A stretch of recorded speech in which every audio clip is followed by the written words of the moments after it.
Good evening, everybody, and welcome to round number 7 of this year's ASR Supercars Championship.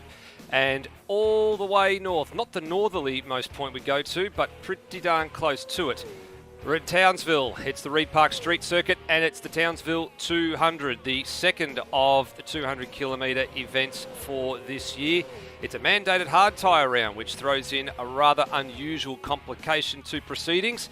And with the standings in both the drivers and the teams having changed hands in the last round, it's a very interesting conundrum that these drivers face, Benjamin Roddy Rhodes, when it comes to the championship aspirations, because of course there's still a drop round to be factored in a couple of rounds' time. Good evening. Good evening. Yeah, there is still a drop round coming at some point, and good evening to everybody else in the live chat as well. Yeah, it's for a couple of drivers. They've already pre-figured it into their own math. They've had rounds that have either straight up missed, or they've just had rounds that have not gone their way. I think championship contenders had that last time out, so they're probably angling to have Queensland Raceway as their drop round. But yeah, there's still a couple of guys that have probably made every round so far that have maybe don't have it quite an idea yet of when they're going to use the drop round or what the drop round would be. And yeah, it's something different. It means that the championship order isn't a straight shootout. But yeah, with everything that has happened in the last few weeks, the championship order has changed. Yeah, it has indeed. We'll get to those throughout the first part of the evening's proceedings. We'll do that punctuated in between quali, and of course tonight there's a shootout as well. So we'll have a little bit of time on our hands to kill to talk about some of those things. It is also, of course, Indigenous round. So with Hidden Valley missing from this year's calendar, the Indigenous liveries that only a handful of drivers, not everybody, but a handful of drivers have put together in the field tonight, and we will be giving a little bit of airtime to all those drivers that have made a little bit of effort to put one of those together. And then, of course, we've got Sandown coming up, which is the proclaimed retro round as well. So there's a few drivers still yet to submit some liveries forward for the retro round in 3 weeks' time, and we look forward to a very colourful field come Sandown in 3 weeks' time. But for the moment, we have got to focus on what we are currently faced with, and that is this 70-lap, 200-kilometre endurance test rodeo round. the Reed Park Street Circuit. Here we are, as we said, northern Queensland, not the most northerly point that we tend to go to in Supercars in real world, but for this year it is the most northerly point we visit, and pretty much in the smack bang middle of Townsville. 13 turns, 2.8 kilometres all the way around, and all but one of the races or rounds that have been held here, Rody, in the past have been a 200 kilometre endurance race, and well, that was last year, the one that was the dual sprint format, but we're back to normal proceedings this year. Yeah, it's always been a bit of a mid-season enduro for us. It's tended to produce some good racing. It's one of those tracks where it probably benefits from having the longer races, because street circuits tend to be a bit chaotic. We've seen this with Gold Coast previously, and those who watched the Dev Series broadcast last week would have seen that as well.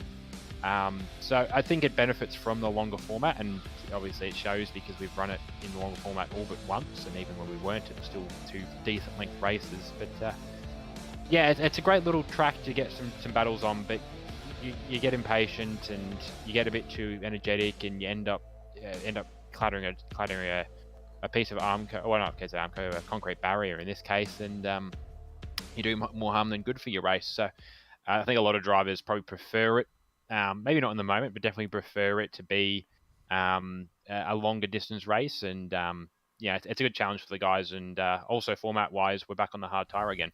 Yeah, you're right. So that's a very important point to note, as we said earlier, and as you've just mentioned right there. It is a hard tyre round. There are 3 of them this year. The first one was Albert Park, round 1. Round 7, Townsville, is the second one, and the third and final one is the last round of the season in round 11 at Sydney Motorsport Park. They are the 3 hard tyre rounds, and they are 3 different formats as well. So Albert Park was a twin sprint format. Townsville happens to be a longer distance format, and then when you get to Sydney Motorsport Park at the end of the season, that's actually a triple header format. So the 3 formats, each of which has a hard tyre round, which actually I think is good value. It gives a bit of variety to things, Rody, because it means that each of the 3 formats has a chance to run on a hard tyre, and then the majority of the season we expect to see the soft tyre involved. Yeah, it's an interesting change. Like, we're not with the format that we've done, we haven't suggested that you can only run hards or softs in any even round. I think a few guys have tried running. I think it was it might have been 2 rounds ago that they were toying with softs versus hards, because the race ran pretty down the line in terms of tyre wear. Yeah, it's been a sort of different format. It's been a good chance for some of the guys. I know there's some guys in here that just do not like the hard tyres. Outside of enduros, they wouldn't have touched it. So it's a good opportunity for those guys to experience the hard tyre and get used to drive it. But also for the enduros, which will come out soon, and we'll get to that later in the broadcast as well. It's a good sort of forced preparation for some of those drivers that are going to have to drive on those tyres in a few months' time anyway. Yeah, spot on. And of course, the Enduro Cup coming up in the not too distant future as well. And all throughout last year, the big talk was around Bathurst being the hard tyre round.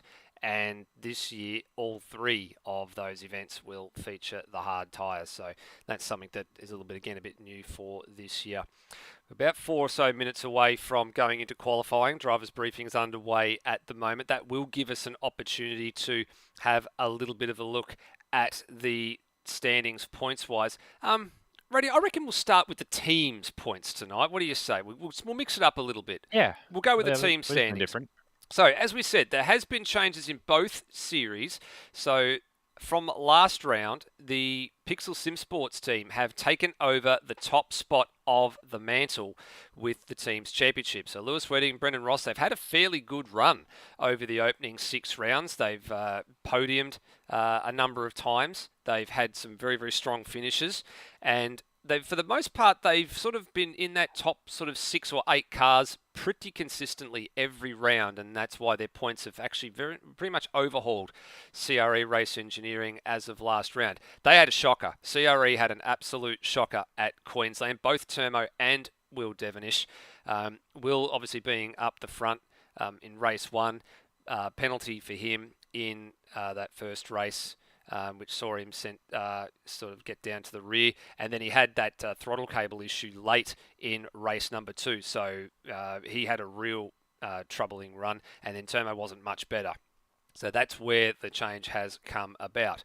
Righty, we look down the rest of the table, though. There's still plenty to play for through that mid-table, though, between the Team Tanifa entries of Redmond and Snipes, TTR, CRE Motorsport and PBF Race Engineering and Warwick Racing Team. There's still plenty to play for there.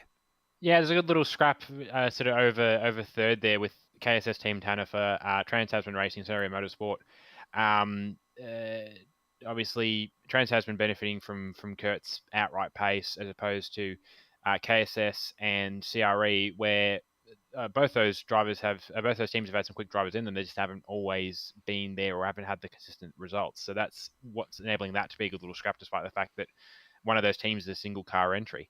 And then going back from there, PBF Race Engineering, another single car team with Foley, Cole and Steve Warwick for Warwick Racing Team, and Answer Motorsport for Daniel Cox. That's actually a good run for Cox. He's heading up a little train of himself almost with Luke Rosell for Cindy Sim Racing and KSS Automech. But no, teams wide points wise, it's all pretty tight. I mean, even the bottom performing teams are still relatively proximal to the rest of the bottom performing teams. It's not a case of there's a team out here on like 200 points and the guy next from him is on 600. Because bottom place team KSS Infinity Beyond at the moment, which is Pete Thrower and Freakish. We haven't seen much of Freakish so far this season. I think maybe just the one round. And Thrower has unfortunately hasn't been able to be here all that often. They haven't just had the pace of the next place driver, which is single car entry for TriStar Racing of Joe Mugford. But I think Mugford made the first 2 rounds, and then we didn't see him again until I think last round, and he's unfortunately out again tonight. So teams wise, everybody's got someone to battle with. Yeah, you're right. So in terms of teams wise, there's still a few that are paired off there, and as you said, that a couple of drivers that have had their fair share of being away and coming back into the place. In the case of Freakish, he's actually moved to the United States, which was something that we weren't expecting to see a bit earlier this year when all that happened. And I know he's had some dramas trying to get a sim rig up and running. I think we saw him come in fairly late into the piece. I think for Winton. One round, but we haven't seen him for a little while. And then, of course, with what's been happening in New Zealand as well, they've had their lockdowns, they've had things going back to normal, and then, of course, people like Peter Thrower trying to run a business as well. It becomes a bit of a drama, but no, he's definitely hoping to be back for next round, and I'm sure he'll be back for a couple more rounds this year because he has put some coin down this year to the group for the Beyond Electrical sponsorship. So a big thank you to Peter Thrower, and you'll see when we get to Pukekohe, there's going to be plenty of trackside signage for him. And then when we get to Sydney Motorsport Park, the opposite can be said for Cam Rutledge with the CRE electrical sponsorship this year as well, being pretty close to where he is. I'll say that, but he is based in Nowra, which is a fair distance from Sydney Motorsport Park. But you get the idea. It's a home race for Cam, so that's where we go. Yeah, I think the closest track to him probably approximately is something like Wakefield, but Wakefield hasn't seen Supercars action for quite a few years now, and it'd be nice to run there, but it's probably a bit too small of a track for a current Supercars pace, I suppose. Yeah, mate, the last time I saw a supercar go around Wakefield Park was Aussie Driver Search, and it was in the hands of Ryle Harris. It was an FG Falcon back in, or what was it, 2018 or something now. So that's the last time I saw a supercar go around there. I mean, nowadays it'll be an ex-supercar in terms of a sports sedan that goes around there as part of the National Sports Sedan Series or local state racing series. Whatever you actually want to do, it is, it happens there. All right, so we're not too far away from getting into qualifying here. We've got, I think, is it 16 drivers it looks like are going to contest this round this week. So a little bit light on the numbers that we have seen. We've been, I think, Rody, we've been blessed for a number of weeks and probably for the better part of the last 18 months with some really strong fields. But I think as the world slowly returns to normal, we're slowly gearing up for these sorts of things to happen because that's what happens in the real world. Yeah, it's the only reason we see consistent numbers in supercars is because teams are financially mandated to run every car that they start the season with. Obviously, there's no obligation to such here. And we've had some really good numbers, but like we saw this coming into this year already because we're starting to get back to the point where, for the most part, life is returning to some semblance of normality from what we'd seen in 2020 and 2021. So yeah, there's times where people aren't available, and we've had a couple of drivers disappear here and there across the calendar year. It just happens to have turned out that a lot of the guys have drawn a bad hand for tonight and haven't been able to get here. But still, we're sitting at, I think, 17 people on the server at the moment. It's not bad numbers. And look, if anybody can make 17 cars worth of action worth watching, it's the Supercars field. So yep. We shouldn't have an issue from where we stand. I think so, and it'll be the Outworld Broadcasting team that brings it all to you as well, as qualifying is about to get underway for race 14 of the 2022 Championship. And, Termo, look at the parking job there, Rhodey. There is everybody. There's everybody. That'll be because of Termo's. Termo is in the first box. To be fair, I think he was trying to leave some room for Will. But yeah, everybody, but I think 2 Pixel cars make sense. They're not out there yet. PBF and Dane Liccardo for CRE aren't out there. The 2 Kiwi cars, or all the Kiwi cars, haven't left the garage yet, but I expect they're about to. And I think that's about it, actually. So we've got nearly all the cars out for qualifying. Yep, we do. And here come the Kiwi cars you just mentioned, Redmond, and of course Nathan Higginson, what do we call Higginson? I think I said this the other day. It's like the old, remember the episode of The Simpsons where it's Seymour Skinner and the real Seymour Skinner, and Principal Skinner's mother turns around and says, "I have one stranger and one fraud." When it comes to the Kiwis, it was like with the chat earlier tonight. Redmond and Higginson were in the CRE chat with a bunch of others. It was like, one stranger and one fraud had entered the box. Yeah, I think the furthest Higo can claim is honorary Kiwis. He's included himself many times where he said, tonight he said, "Oh, there's 2 Kiwis in the server," and we said, "Hang on, there's Timmy here. Who's the other one?" And it's just like, yeah, no, Higo, you're an honorary Kiwi. You're not actually a Kiwi, bro. So, honorary Kiwi is the closest Higo will get. Kiwi Sim Sports driver. He can say that, and he's covered. Yes, I agree with that one. That's probably the smart way of putting it. Exactly, As first laps are about to get underway, Termo gasses it up out of the final corner. That won't do any wonders for his straight line speed coming onto the main straight. So here we go, through turn 1, which is pretty much an inconsequential corner. We call that because realistically it doesn't mean much because you're flat out through there anyway. Line it up on the left-hand side. Uses as much of the road as he wants to. Didn't quite use all the road. Takes it up to the fence as far as he wants. And then on the approach to turn 3, you get sector 1 split right here at a 21.4 for Termo.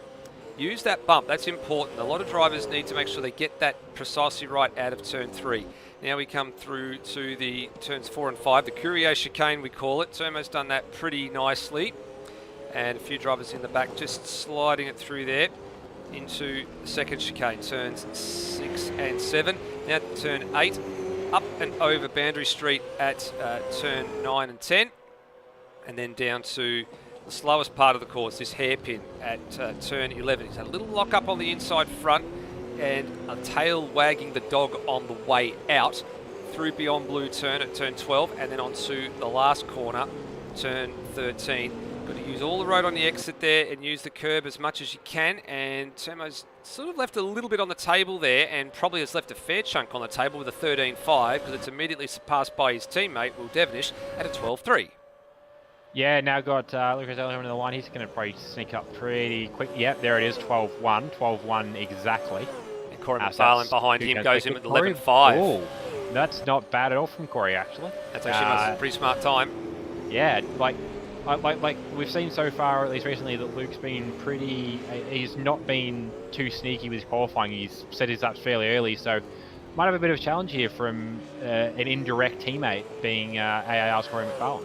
I tell you what, Rossi was looking pretty good for that lap there, and he went rather wide at the final corner, dropped a bunch of time actually, slots into P7. That wide excursion at the final corner probably cost him a good 4/10. And that probably is the difference between 4th place and where he is right now in 7th. Oh, Foley's been off the road at turn 2. So a number of people starting to work out the nuances of this hard tyre pretty quickly around this circuit, because it's the first time we've actually run the hard tyre at Townsville. A lot of people would have thought that it doesn't go together, and well, to be honest, they're probably right.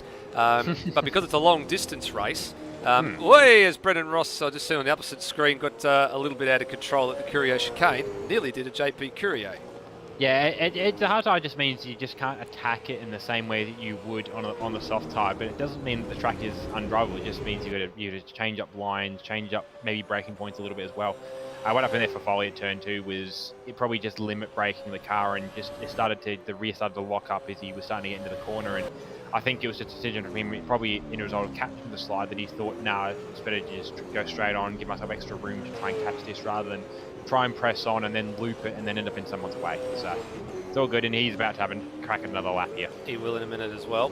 A few drivers have gone back for a fresh set of boots coming out again. One of those, Kurt Stenberg, only P8 at the moment, Rody. Now, we remarked on this during practice that he's looked a little bit out of sorts in the practice session. He was well down the order at one stage, outside the top 10 in terms of lap times. We haven't been able to put our finger on it just yet, but we know that because this is the first time the hard tyre for ASR has been used at Townsville, that maybe he might be one of the ones just struggling to work out, as you said before, the nuances and where they can and can't use a tyre, where they can attack, where they need to, look after it a little bit more.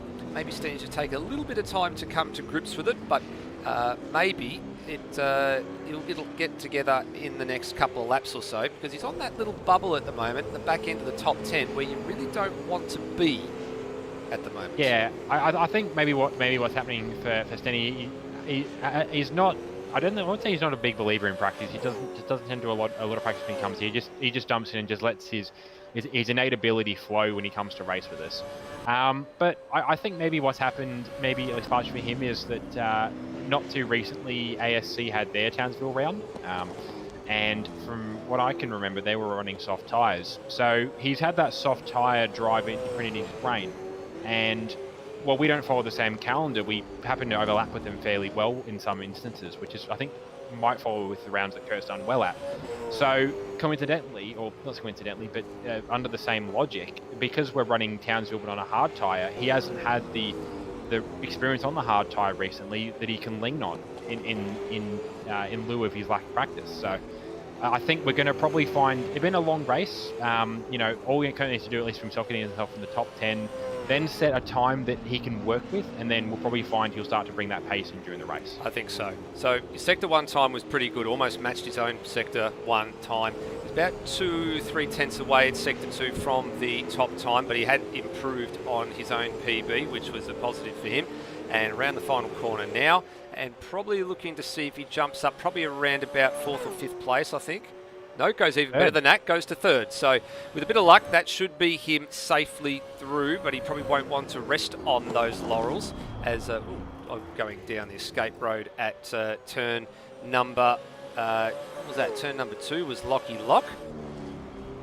And he's the man on the bubble at the moment. Actually, he was the man on the bubble. He's now outside the bubble because Lewis Wedding has just usurped him into 10th place.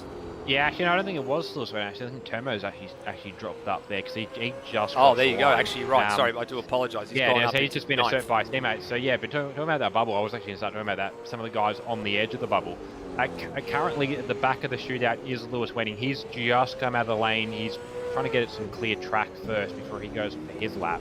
Yeah, he's just letting Nathan Higginson through at the moment on screen. So looking for a gap in proceedings is Lewis Wedding. Yeah, he's done a 113.026. For a 113.047 currently is Lachlan Locke, who we saw earlier in the runoff. He's also out for another lap. Then behind him, about another 10th or just 10th and a half, is Nathan Higginson. From there, you've got then Daniel Cox. Now, of those drivers, Lewis Wedding we've seen qualify in the top 10 before. Lockie Locke, I think we have seen him up there. He's just not quite as consistently in there. Higginson's very much a 0 or 100 kind of driver. He'll either be in the top 10 or he'll be down the back. And Daniel Cox sort of been this, I suppose, I wouldn't say he was a surprise performer this year because, Super 2 champion last year. He's just really brought the pace on well this year. I think that's probably the 4 or 5 guys we expect to see sneaking up and actually battling for that 10.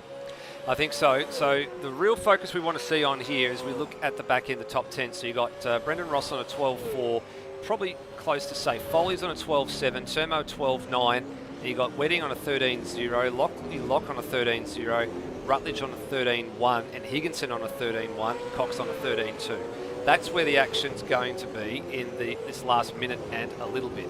Now, we have got 17 drivers in the server tonight. There are 16 cars that are set a time. The 17th one is Dane Liccardo, so he will be off the rear of grid tonight for previous indiscretion at Queensland Raceway. So he will start this race, but he will be off the back. So that's the driver that you're probably not seeing on your screen there at the moment, that you would have thought would be up there, and that's the reason why. But I think he's got some good pace, and practice pace is anything to go by. He's got a top 5 or 6 car in terms of pace, so it'd be interesting to see him come through from the back.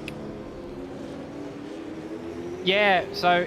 Yeah, oh, moment. Sorry, Rody. Moment between the two teammates there at the second to last corner there. Wedding coming through in a hot lap. Ross not realising what was going on. There was a near collision there. Yeah, I'm just going to have a look at that one on the replay, actually. So, yeah, so we're going to bring that one up as well, because that was rather odd to see.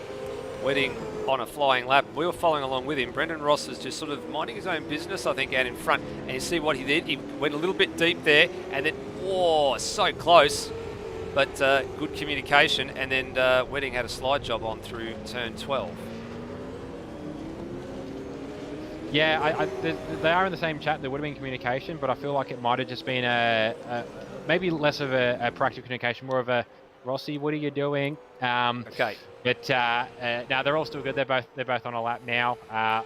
Lewis has gotten through him. He started his lap a little sooner. Rossi is having a bit of a wobble at the moment, actually. So he's down a bit. He's taking a lot of curb, actually. So he might not be improving. As we mentioned, though, where he's sitting, probably safe, but it's the drivers behind him that are going to start moving around in the next 30 seconds or so. Yep, so Cam Rutledge is the next man to cross the line. The clock has gone 0. Redmond went through, moved himself up into 3rd place ahead of Kurt Stenberg. So Rutledge to the line. Is he going to improve? He does not. And then behind him, Higginson. He's in 13th place. Can he find any improvement? He does not.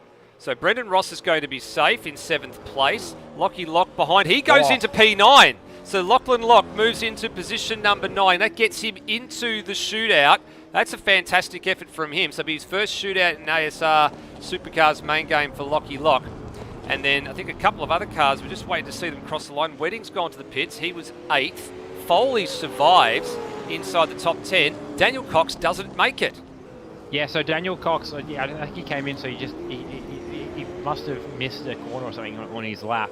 He didn't make it, and then it's interesting how that worked out, actually. It was a fight for CRE to get that last step, or to get into that top 10, because for Lockie Lock to get in, he's had to get in ahead of Termo, who he pushed out of the top 10. He was also battling Cam Rutledge, and Nathan's done something. He was busy celebrating getting into the top 10 shootout, and yeah, went a bit too sideways for too long. That's what he did there. Well, he wouldn't be celebrating me in the top 10 because he's 13th. Yeah, oh, sorry, not celebrating into the top 10. Sorry, yeah. Well, I think maybe he thought that he possibly had. Yeah, maybe just trying to let some energy out or something, but yeah, having a bit too much of a wobble. He's doing it again. I don't know whether... Well, McFarlane's showing it how it's done there on the entrance to pit lane, so he's done the right job there. Okay, so the drivers that made the shootout: Luke Rosella, Corey McFarlane, Tim Redmond, Kurt Stenberg, Colin Warwick, Will Devonish, Brendan Ross, Lewis Wedding, Lockie Lock, and Brenton Foley. So Foley bumped out Termo by, what's that, just over about a 10th and a half? Yeah, like Foley and Termo are comfortably in, and then Lockie Lock just snuck in, and Termo would have been dropped either way. It was just a case of whether Lock was going to be faster than Termo or faster than Foley as well. But yeah, so in the end, it's CRE drivers kicking other CRE drivers out of the top 10. So I imagine the A trailer debrief coming into the shootout's going to be fun for CRE. Yeah, I think it will be, actually. As a few people in a live chat just mentioning, yeah, Higo's going to go for a lap, they'll put him in the shootout and then lose it in the last couple of corners, which did not happen. And then with Higginson doing a Higginson, Steve Warwick, who's feeling a little bit under the weather after his booster shot today, has pretty much summed it up perfectly. Typical Higo, as yeah, all flair and no real function. So what we'll do is we're going to have a very short little intermission here. We're about to get the shootout underway in the next few moments. So let's get that going. But Rody, who's the what's the surprise packet out of that one? Who were you expecting to? Were you expecting anybody to make it that didn't make it, or did you see somebody make the shootout that you thought, that's an interesting decision and an interesting result? Um, Look, it probably sort of ended up falling out the way I thought it was going to go, if I'm completely honest. Probably guys at the top probably weren't like. I mean, Luke and Corey are both having to go, but I wouldn't be surprised if they've still got something in the tank for the shootout.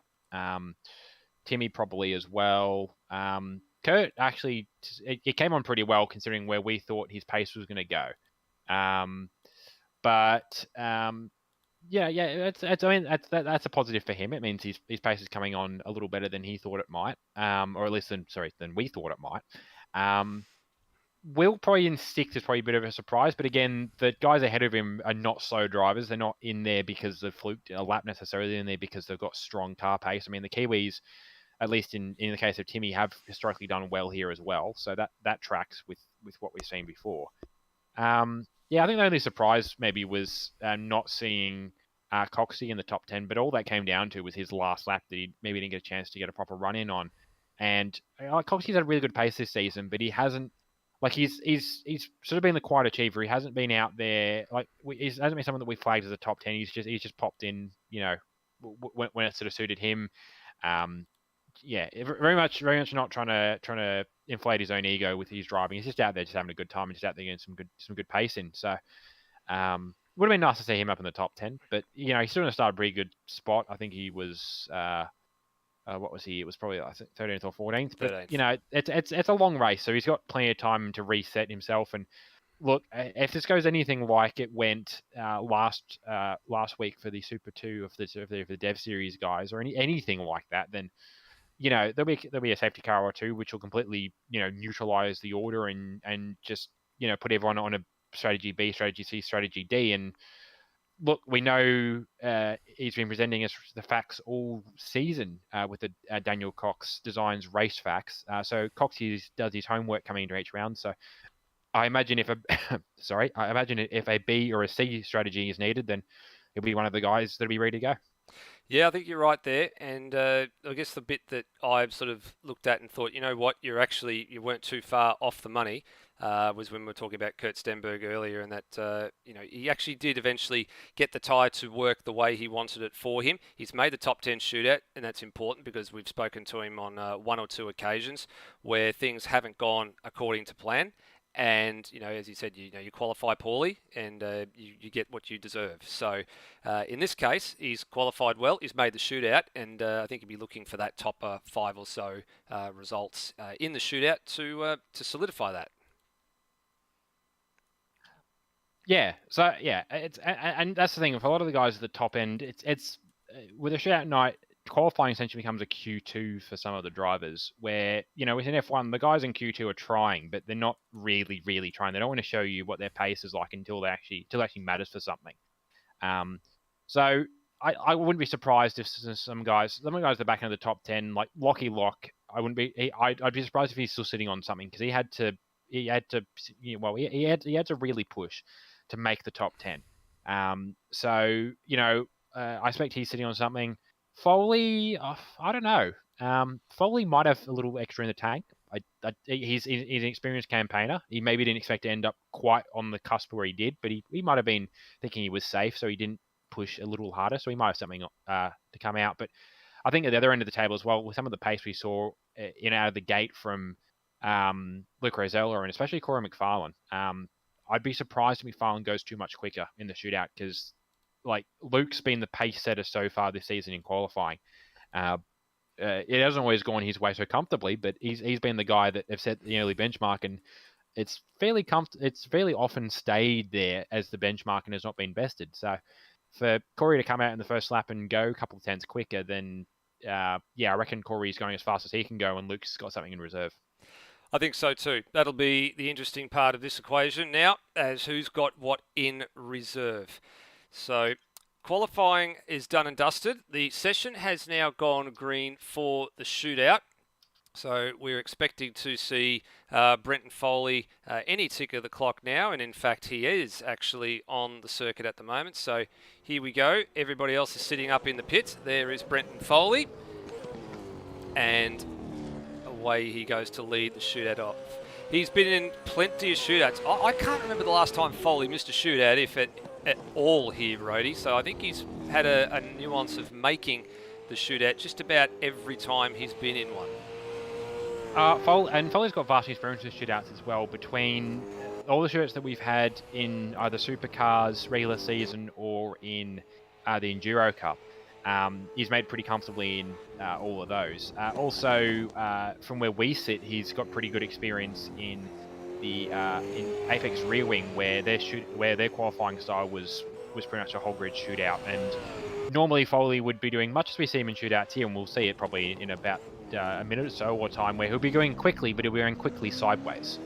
And that seems to be his characteristic shootout style. And we've already seen it on the warm-up lap, just trying to get some heat into those hards. There's a lot of rubber to try and get some heat into. And here he goes now for the start of his flying lap. He is indeed. So to get into the shootout, Foley did a 1 minute 12.728. And away we go now. So on the run to turn number 1, through at maximum pace, down to turn 2. Braking just right on the 150 board there. Looked like he's just struggled to get it turned a little bit just for turn 2, Rhodey, but he's using all the track limits right up to the fence. How close does he get on the approach to 3? He gets a bit close, a little bit of a puff of smoke there, a little lock up on the outside on the run to 3. Doesn't look like it hurt him too much though. No, he's pushing really hard. He was squirming on the brakes there into turn 2. As you mentioned, a bit of puff of brakes into turn 3. He's running these brakes and running this car as hard as it will go into each of these braking zones. Another little bit of a wobble there, but he's kind of used it to turn the car in through the slow chicane. Pretty good run there. Obviously, sector time won't matter for much with him, the only one having set a time so far. But good run now over Boundary Street down to the final complex. So he's, of course, purple in both sectors so far because he is the first man out on track. So that's how things go for Brenton Foley. And he is coming up to the final corner now. And what does this yield for Foley? As we said, it was a 12.7 to get into the shootout. And you're going to go fairly close to it, I think. 12.5. He actually beat it. Wow, yeah, so that's an interesting part to this shootout. Yeah, as I said, he might have a bit in the tank, and 12.5 is not bad at all. So, you know, and the advantage is at least he's got a lap on the board. Some drivers, Lewis Weddings mentioned it in the chat, that he reckons he's either going to put the car on the fence or get a track cut, and there are a couple of nasty track cuts around this track. So, important bit for Foley, he's got a lap on the board. He does indeed. He's with us now. Brenton Foley, I can't recall any time that you've missed a shootout, and Foley delivers yet again. You've had something in the tank, and you've gone about 2/10 quicker than what you did to get in. Yeah, I was actually really surprised when the lap time came up, because on this hard tyre, I've got what I would say is no feel at all in the car. Every change I've made hasn't been good, but overall, really happy to be in the shootout once again, and yeah, happy that I got decently into the 12s.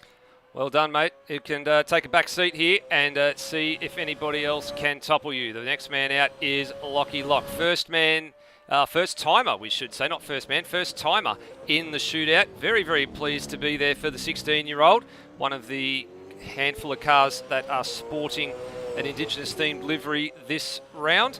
And here he is up to turn number 3 and fractionally up on Foley. Not much in it at all here, Rhodey. No, not much at all. Probably a slightly cleaner run. He maybe wasn't pushing as hard on the limit, but he also was driving a bit more within himself, which meant he had something in the tank if things were going wrong. Still, as you mentioned, though, first time in the shootout, he's just probably aiming to set a lap. He's aiming to get a quick lap here, but he just wants to set a lap. A couple of turns down off the second sector, which was sort of track about with where Foley's time was to get into the shootout. He might make it up again the last sector, but at the same time, it's been a good run so far. Well, here we go. He is going around the last couple of corners now. Now, to get in, he did a 12.602. So that's the datum that he'd be chasing at the moment. Actual fact, he'd be chasing Foley's 12.5. But if he can get a 12.6, 12.7, maybe even a 12.8, I think you'll call that pretty successful. It's actually a 12.8, so it's not too far off it. So I think he can pretty much hold his head high that he did a fairly good job there. Lockie Lock, first time you've made a shootout here in ASR, and only 2/10 or so away from your time that you got in with. So pretty successful. Yeah, I think that was a pretty good lap. I didn't fence it, so that was the main thing. And look, I had nothing to lose, everything to gain. So if we drop back to P10, it's all right. If we stay P9, it's all right. And if we make positions, it's all right. So it was just about getting through the shootout cleanly. And yeah, it was really cool to have my first shootout around the street circuit. It's really cool. Good job, buddy. We'll let you go and get yourself ready for the race. And I like that approach, Rody, as Lewis Wedding has started his lap. You know, forever the optimist. Doesn't matter what happens now. We made the shootout, whether we stay position, whether we gain a one, or we start at the back end of the top 10. We've made a win tonight. Celebrate the small wins. Exactly. I mean, finishing in the top 10 for the qualifying guarantees at least a 10th place, which is, it's still a good payoff. But now we've got Lewis Wedding, 4Pixel Simsport on track, the 888 ZB Commodore. Pretty good run through the first sector from what I could tell. Wait to see the second sector split. He's off by not by much though. That said, he did get hung up on the curb a lot there. Bit of extra wheel spin out of the corner as well. That's a very lively car under him, and I'm not sure it's quite behaving the way Lewis wants it to. No, he was about 7 thousandths of a second behind. He's behind Foley at Sector 1, about a 10th behind at Sector 2, so he's tracking about a 10th and a little bit behind, so net P2 at the moment, if he can just hold it together, but he's gassing it up fairly quickly and fairly hard out of a couple of corners. Ultimately, he goes P3, 13.2, and to get in, he did a 12.5, so that's gone 7/10 the wrong direction. I imagine he wouldn't be too happy with that. He did say 100% going to crash it or get a track cut, but at least those would have been a bit more spectacular, at least from where he's sitting. Like, it's still a good lap, as we mentioned. 10th is still 10th. There's nothing to cry about. No, I think he probably had slightly grander aspirations for where he's going to perform in this shootout. Although we are now having a look at his teammate in Brendan Ross. Yep. So from 1Pixel Simsport Commodore to another, his teammate Brendan Ross is about to start his lap and to get into the shootout. Ross wasn't actually that much faster than his teammates. So Ross did a 12.485 to Wedding's 12.506. So they're really evenly matched through the 10-minute short, sharp qualifying session. What's going to separate them in the shootout? Let's find out. Yeah, so decent run so far for Rossi. A little bit of a lively car. I imagine they've probably got a similar setup going. It'll make sense, obviously, being two team cars. Little bit off for Foley through that first sector. Foley still having, I think, the first sector time overall, which is pretty good going this deep into the shootout, especially considering where he started from his qualifying order. Just a car that seems to be moving around a lot on the rear tyres, on the suspension for Rossi. It's not so much pitching around, it's just very much sort of dragging and wobbling sideways a little bit. He's off a little bit here as well. About similar tune to what Lewis was off, actually. So similar setup, similar driving style for these two, it would seem. It is, and Wedding had a fairly ordinary sort of finish to the lap with the car sliding a little bit all over the place. Ross is sort of trying to fight it. It's trying to do the same thing going through turn 12, which is actually really hard to put the power down on these hard tyres, and I think a lot of people found that out through the development series as well, which also ran on the hard tyre. Ross goes to P2, so he actually surged late in that piece with what's that? Second fastest final sector of them all. So Foley with 33.9 and Ross with a 34 dead. And then Lockie Lock with a 34 dead, only a little bit slower. And Wedding's last sector was a 34.6. So a late sort of comeback for Brendan Ross. He was slower than Lockie Lock in Sector 1. He was faster by a 10th in Sector 2. And then he just found that little something extra to jump ahead in the third and final sector. So fairly tight there between Ross and Lockie Lock. 12.836 plays 12.891 as we look at the former championship leader for the season, Will Devonish, who surrendered the lead of the championship after Queensland Raceway, and he's in the shootout yet again. Yeah, so we reckon Will might go a little bit quicker in the shootout. He's got a He's got the 12.53 of 4 litre chase. He did much better to get into the shootout. The question is, will he convert under pressure? That's the real catalyst here. And on top of that, when we look at the time he did to get in, he did a 12.027 to get in, which was 4/10 quicker than the next man in the queue who just went out, Brendan Ross. So Will Devonish up at the first sector split. Not by a lot though, but it is the fastest sector one that we have seen so far at a 12.337. About 7/100ths of a second quicker. He's found 2/10 in the middle sector, so far the numbers are agreeing with the number 15 CRE Mustang heading into the final sector up and over Boundary Street and down to the hairpin. Yeah, the times have been moving pretty well. It's a very smooth looking car. It's not stepping out a whole lot. It's not pinching brakes. It's doing what you want a race car to do. At least from a smoothness perspective, it seems to be the CRE guys are doing maybe a slightly better job at setting up a smoother race car. Coming to the last corner now for Will Devonish, and he is going to set a 11.9. So he goes a 10th better than he did to get into the shootout. So that will be very, very pleasing. Purple in all sectors, gained time in all sectors, and he's with us now. And Will, from where we sat, that looked very smooth and very controlled. And surprising, I think, for you, a 10th quicker than your qualifying time. Yeah, it's actually the fastest lap I've done around here all week, so can't complain with that. Well, short and sharp, and we'll leave you to attack the race. It's going to be a long one, and good luck. Thank you. All right, so 5 men through the shootout, 5 to go, and the second 5 is going to be kicked off by Warwick Racing Team's own Colin Warwick. Another one of the drivers sporting an Indigenous-themed livery this round. And across the line he goes, under the Smith & Sons bridge he goes, and on to turn 2 he goes. Yeah, trading the blue for the red this round. Hopefully they combine for him and make some purples on this lap. Coming out of turn 1 now, turn 2, sorry, that was a little bit busy on the exit. I did get it to a little bit more curb than I think you ideally want. A little smoother here through turn 3. Nice use of the dip. You want to get there for a bit of pace. He's pretty much a line ball with Will through the first sector. I'll tell you what, there's nothing in it. 4/1000ths of a second at the first sector split. He's right out sideways on the exit of the first chicane there. That's cost him some time though. It cost him a 10th there, so it's gone the opposite way. But still in the game is car number 53, and if he can put together a good final sector here, he will jump up into provisional front row as they sit right now. Just a matter of whether it'll be a 1 or a 2 next to the time when he gets to the line.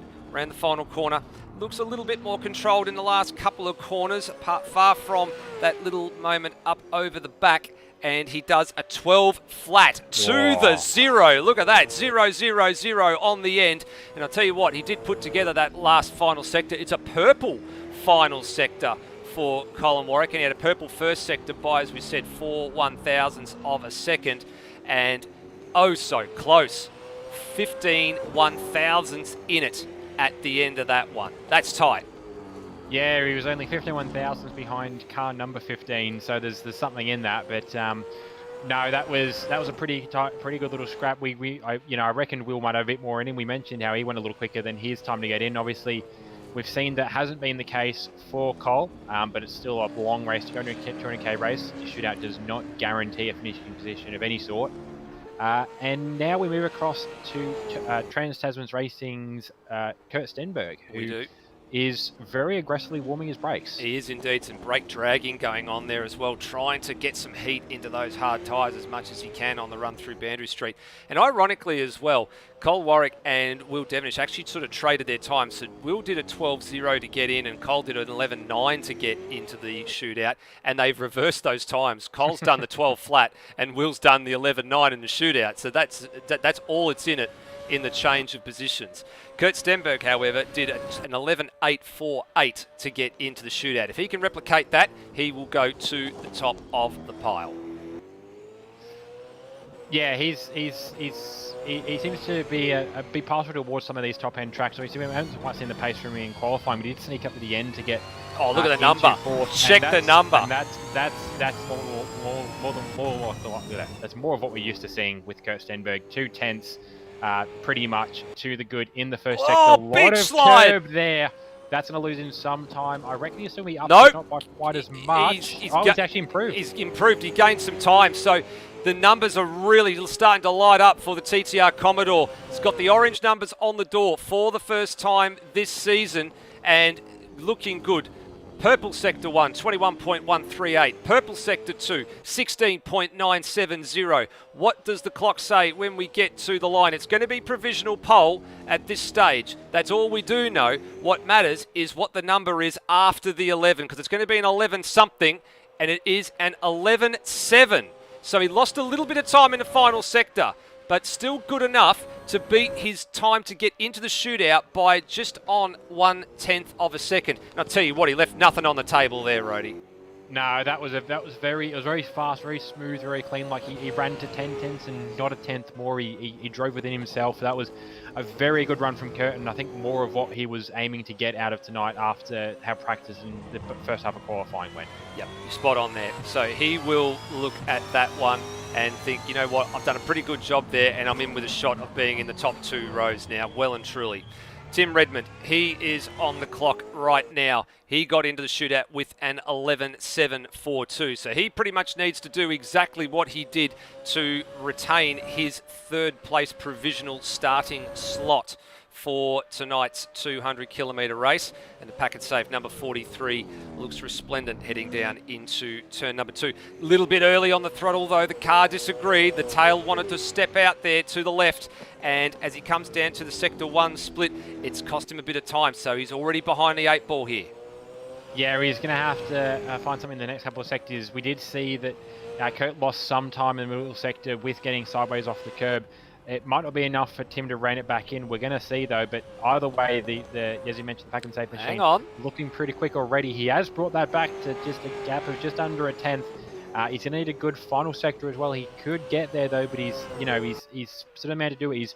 He's the quickest Kiwi in the field at the moment. So it's about 20 seconds or so. We're going to find out whether he's done enough in this final sector. Tell you what, it was a purple middle sector for Tim Redmond, 16.885. I'd like to get all the purple sectors together and work out the cumulative number at the end of the night just to see how quick somebody could have gone if they had to put it all together. Takes the shortest possible route to the line, lost some time in the final sector, goes in there with a 12.026. The slot's in behind Colin Warwick. So that's a gain of position for Kurt Stenberg via the shootout route. So that moves him at least one more spot further forward, puts him provisionally in 3rd place overall with just 2 runners left to go.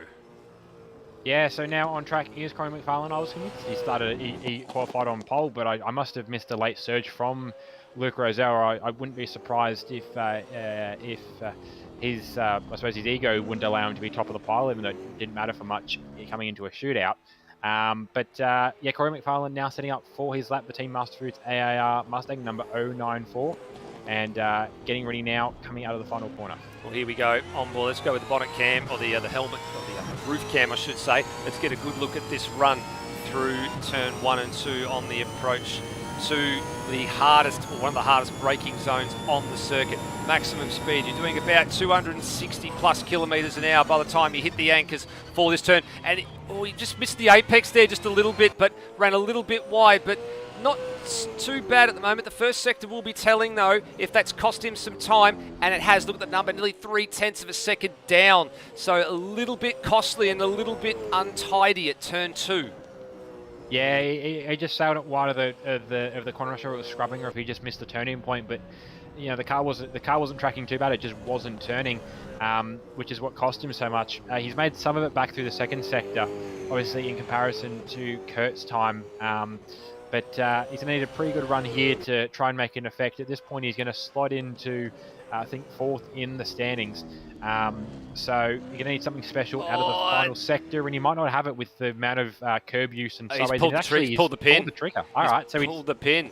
That's a rarity. So he must have got a track violation somewhere out of that second chicane. He's got a sector 2 time, but he must have tripped the track limits maybe coming through the second chicane, and he's out of business. So that's going to be P10 for him, unfortunately. And Stenberg provisionally, or actually, well, now not provisionally, officially is going to be on the front row. So that's a bit of an interesting twist in this tale. So Rosella, the last man in the shootout, he did an 11.410 to get in. Far cry from the days of running the soft tyre roadie when the lap record set Kurt Stenberg at a 10.385. We're definitely not going to see that broken in quali. We're not going to see the race lap record go either, I would say. That's an 11.000, and the one record we keep joking about that is going to take some beating to do with the JP Courier special from all the way back in 2019. But Luke Rosella, last man, car number 1, defending series champion for Synergy Sim Racing. And here we go. Pretty good run now down into turn 2. He's very well behaved under brakes. I mean, he knows he's got the pace on board. It's up to him now on whether he just sets the time to get into the top or whether he wants to go for the full push. Well, here we go. Full push, I think, for the moment. What's this clock say? 0.118 down. So he's in the game, though. This is important. At the moment, this will put him in between Will Devonish and Kurt Stenberg. So it'll still be a front row if he maintains this sort of margin. On the side of the screen there, you can just see it looks fairly well controlled. And now he's pulled it back. So now it's going the correct direction for him. He's now got to the point where he is pretty much line ball with Kurt Stenberg. No purple sectors so far. So that's the bit that's telling at the moment. So he's just making little incremental gains here and there, but if he wants to go to the top of the pile, he is going to have to do a purple final sector.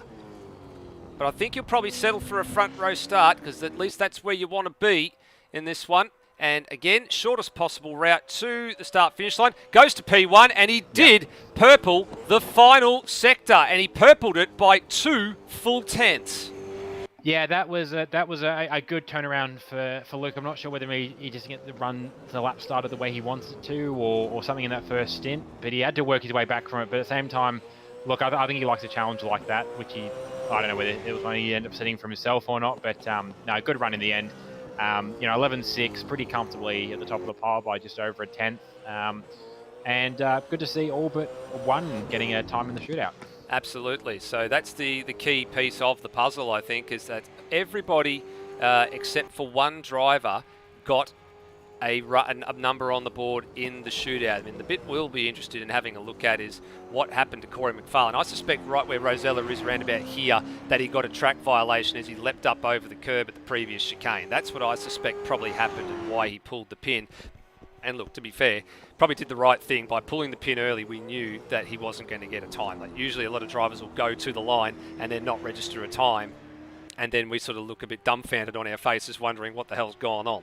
So for his sake, he did the right thing. So Rosella pole by a nice comfortable margin there at the end of the day. 0.2 of a second to Stenberg, and some fairly tight margins behind though as well, Rhodey. That's the key piece of the puzzle for me. There was some very, very super duper tight margins in all of that. Yeah, no, some really good margins in all that. Considering the sort of times we saw coming into qualifying, a bit of potential concern that we're going to see, a potential pace blowout. But really competitive runs there in the end. Just like it's proper sort of racing gaps. It's not the point where anybody's checked out. Nobody. And another thing as well, everybody who did set a lap time actually set a competitive lap time. There wasn't anybody who got a spin in somewhere or cluttered a wall or something and ended up with a time 5 seconds off the pace. Everybody got a proper run in. It just maybe wasn't quite as proper as some people wanted individually, but really good tight top, and if that transfers into the race session, then we're gonna have a really good race. I think so too. Well, what we're going to do while we wait for the drivers to go through the warm-up session, and actually we've got to set a grid as well because we've got the shootout. We have to add all those details together. We'll go and have a look at the drivers' point standings because, Rhodey, as we spoke about earlier, there has been a change at the top of the standings. Stenberg and Devonish have swapped places, but it's still very, very close.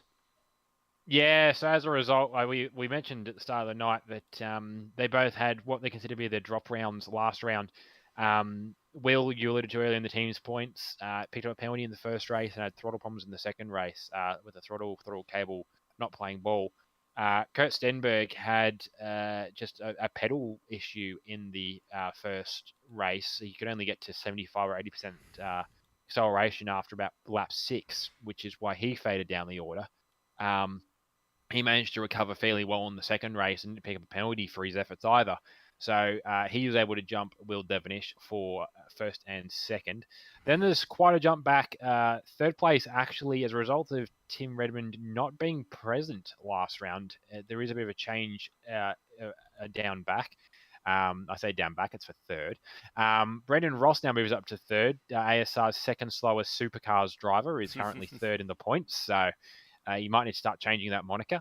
And ASR's slowest Supercars driver, Lewis Wedding, just up behind him in fourth. They're 20 points separated. Not sure whether team orders would come into play at any point, considering how close they are in the points and how much their positioning in the points matters for their team's points. But we'll see how that one goes. Then Brenton Foley for fifth. He's had a good run, actually. He hasn't had the pace that he'd probably like to have had this season, but he's been able to keep the car clean and get finishes in. Tim Redmond in sixth. He'll be probably trying to push a bit further up now after having missed last round, which will probably end up being his drop round. So he's probably where he sits on a point scale is probably going to stay consistent for the rest of the season. And then to round out the top 10, Daniel Cox doing pretty well in seventh. Luke Rosella in eighth. He'll come up the order again tonight. Tomo's in ninth, and Dan Liccardo in the top 10 as well. Yeah, so importantly, on that top 10 list there, a couple of drivers that did not make the shootout there. So Daniel Cox, 7th place. Curtis McManus, or Termo, as it's affectionately known, in position 9. He didn't make the shootout. And, of course, Dane Liccardo, which we probably, if he had have not had the rear grid, be expecting him to be up there for threatening the top 10 as well. And he's going to be the one to watch. So we want to see how Daniel Cox goes getting through the field. We want to see how Dane Liccardo goes getting through the field. And Termo was just outside the top 10. So he will start 11th in this race. Cox will start 14th and Liccardo will start 17th. So that's how the drivers on that top 10 page there that didn't make the shootout will have to fare. But yeah, I'm looking at all of those figures there at the moment, Rhodey. And of course, 21 points separating the top two. You got 20 points separating third and fourth. I mean, they are teammates, but they are still ultra competitive with each other. That's the thing we do need to keep in mind there.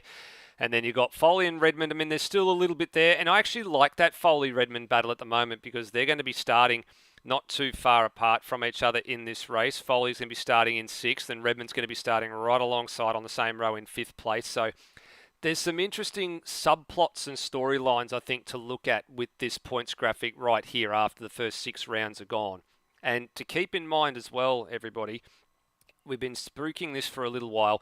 There's a drop round still to come. So there's tonight's 200-kilometre race, which, of course, to the winner is worth 300 points.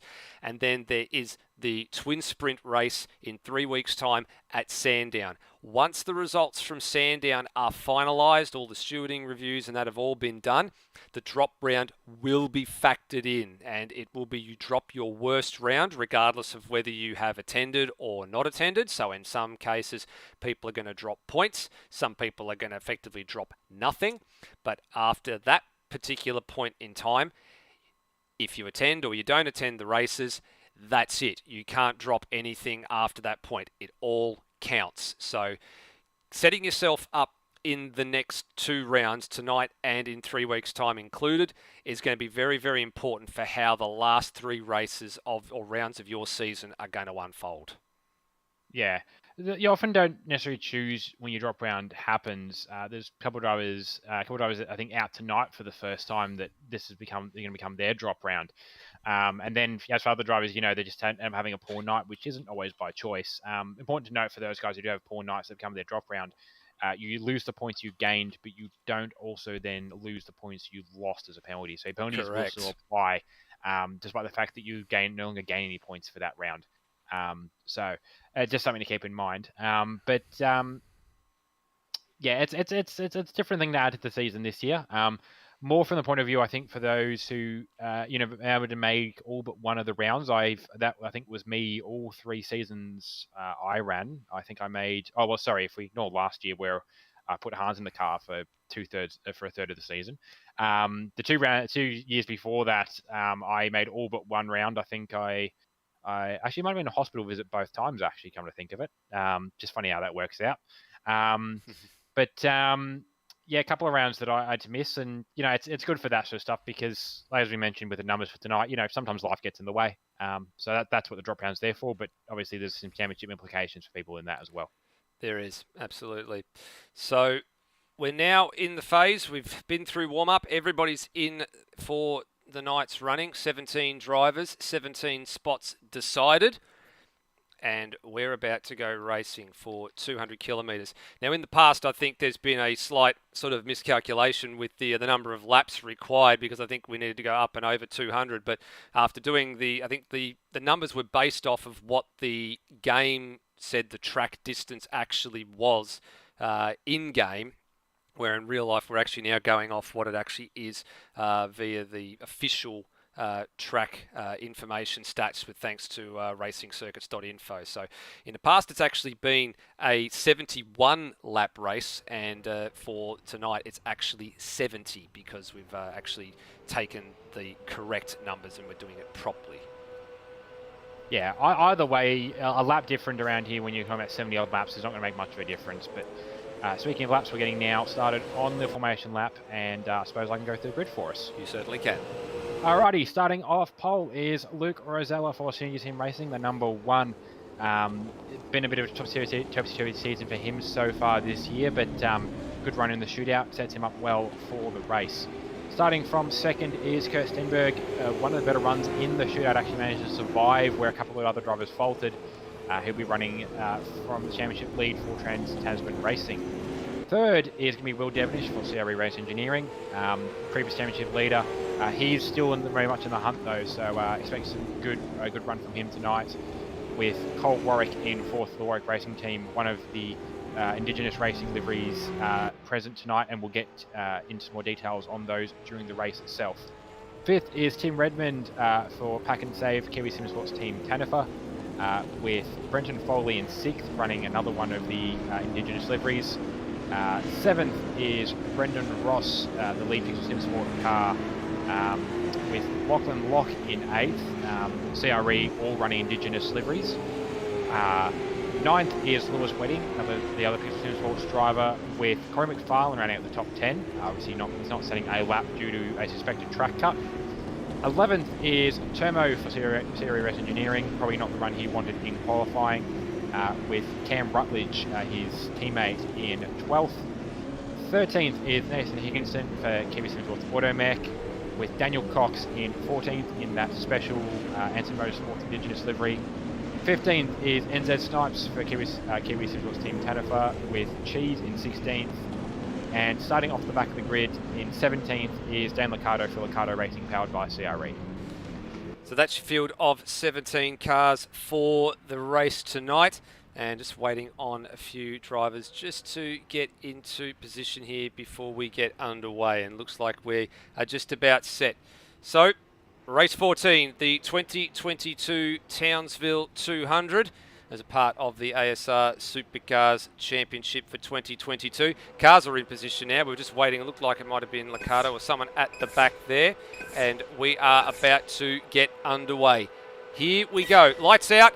And the green shows for the field, and away we head towards turn one. Fairly even start between two. Foley had a ripping launch from the third row, and he surges up into P3 at the flag here. Is he going to send it down the inside of Stenberg? Here he comes on the inside. Is he going to make it stick? No, he doesn't quite get it up there far enough, but he's launched himself into P2 and ahead of the pole sitter, importantly. What a great start for Foley. That was a really good run. He just picked something up that the leaders couldn't. I saw Cole Roke try to defend it, but it was useless with the sort of pace run that Foley was getting. Seemed to be a pretty good run for the entire field actually so far. Very, very clean through the first sector or so of the lap. So what you want to see for one of these long races. Foley now under attack from the pole sitter. Oh, we've got a car off as well. One of the Pixel Sim Sport cars has been spilled. I think it's Lewis Wedding, and he's done. He's done for the race. He was in the fence, and Wedding's day is done. That's not what we're going to see.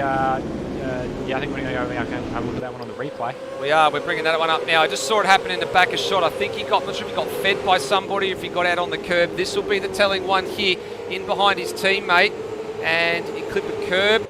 Oh, he got a bit, I think there was some assistance there, to be honest with you. I think the Higginson 00 machine might have gotten into the back of the 888. Look, it's going to go one of two ways. Either way, I don't think I want to be in the Pixels in Sports garage, nor do I want to be Nathan Higginson's engineer right now, because Lewis Wedding will be storming down to that garage asking for a bit of a walk forward. Oh, I think he will. I think that's probably not too far from the truth. And I know Lewis was a little bit sort of sympathetic, or sorry, sympathetic's probably the wrong word. Just sort of feeling a little bit odd about tonight. Just he didn't have the pace around here, so he was a bit down. And I said, you know what? You guys have had a really good run, and everybody's got to have their drop red at some point. And tonight might be yours. Well, I think it's safe to say it now is. Whoops! And at the same part of the course, there goes the 00. So if we're talking about karma, it just struck. Yeah, I think that's probably the most accurate form of karmic retribution that I've seen on a racetrack. Whether that was initially it was Higo's fault or not, he's tripped himself up on the curb, done what we'd class as a Higo.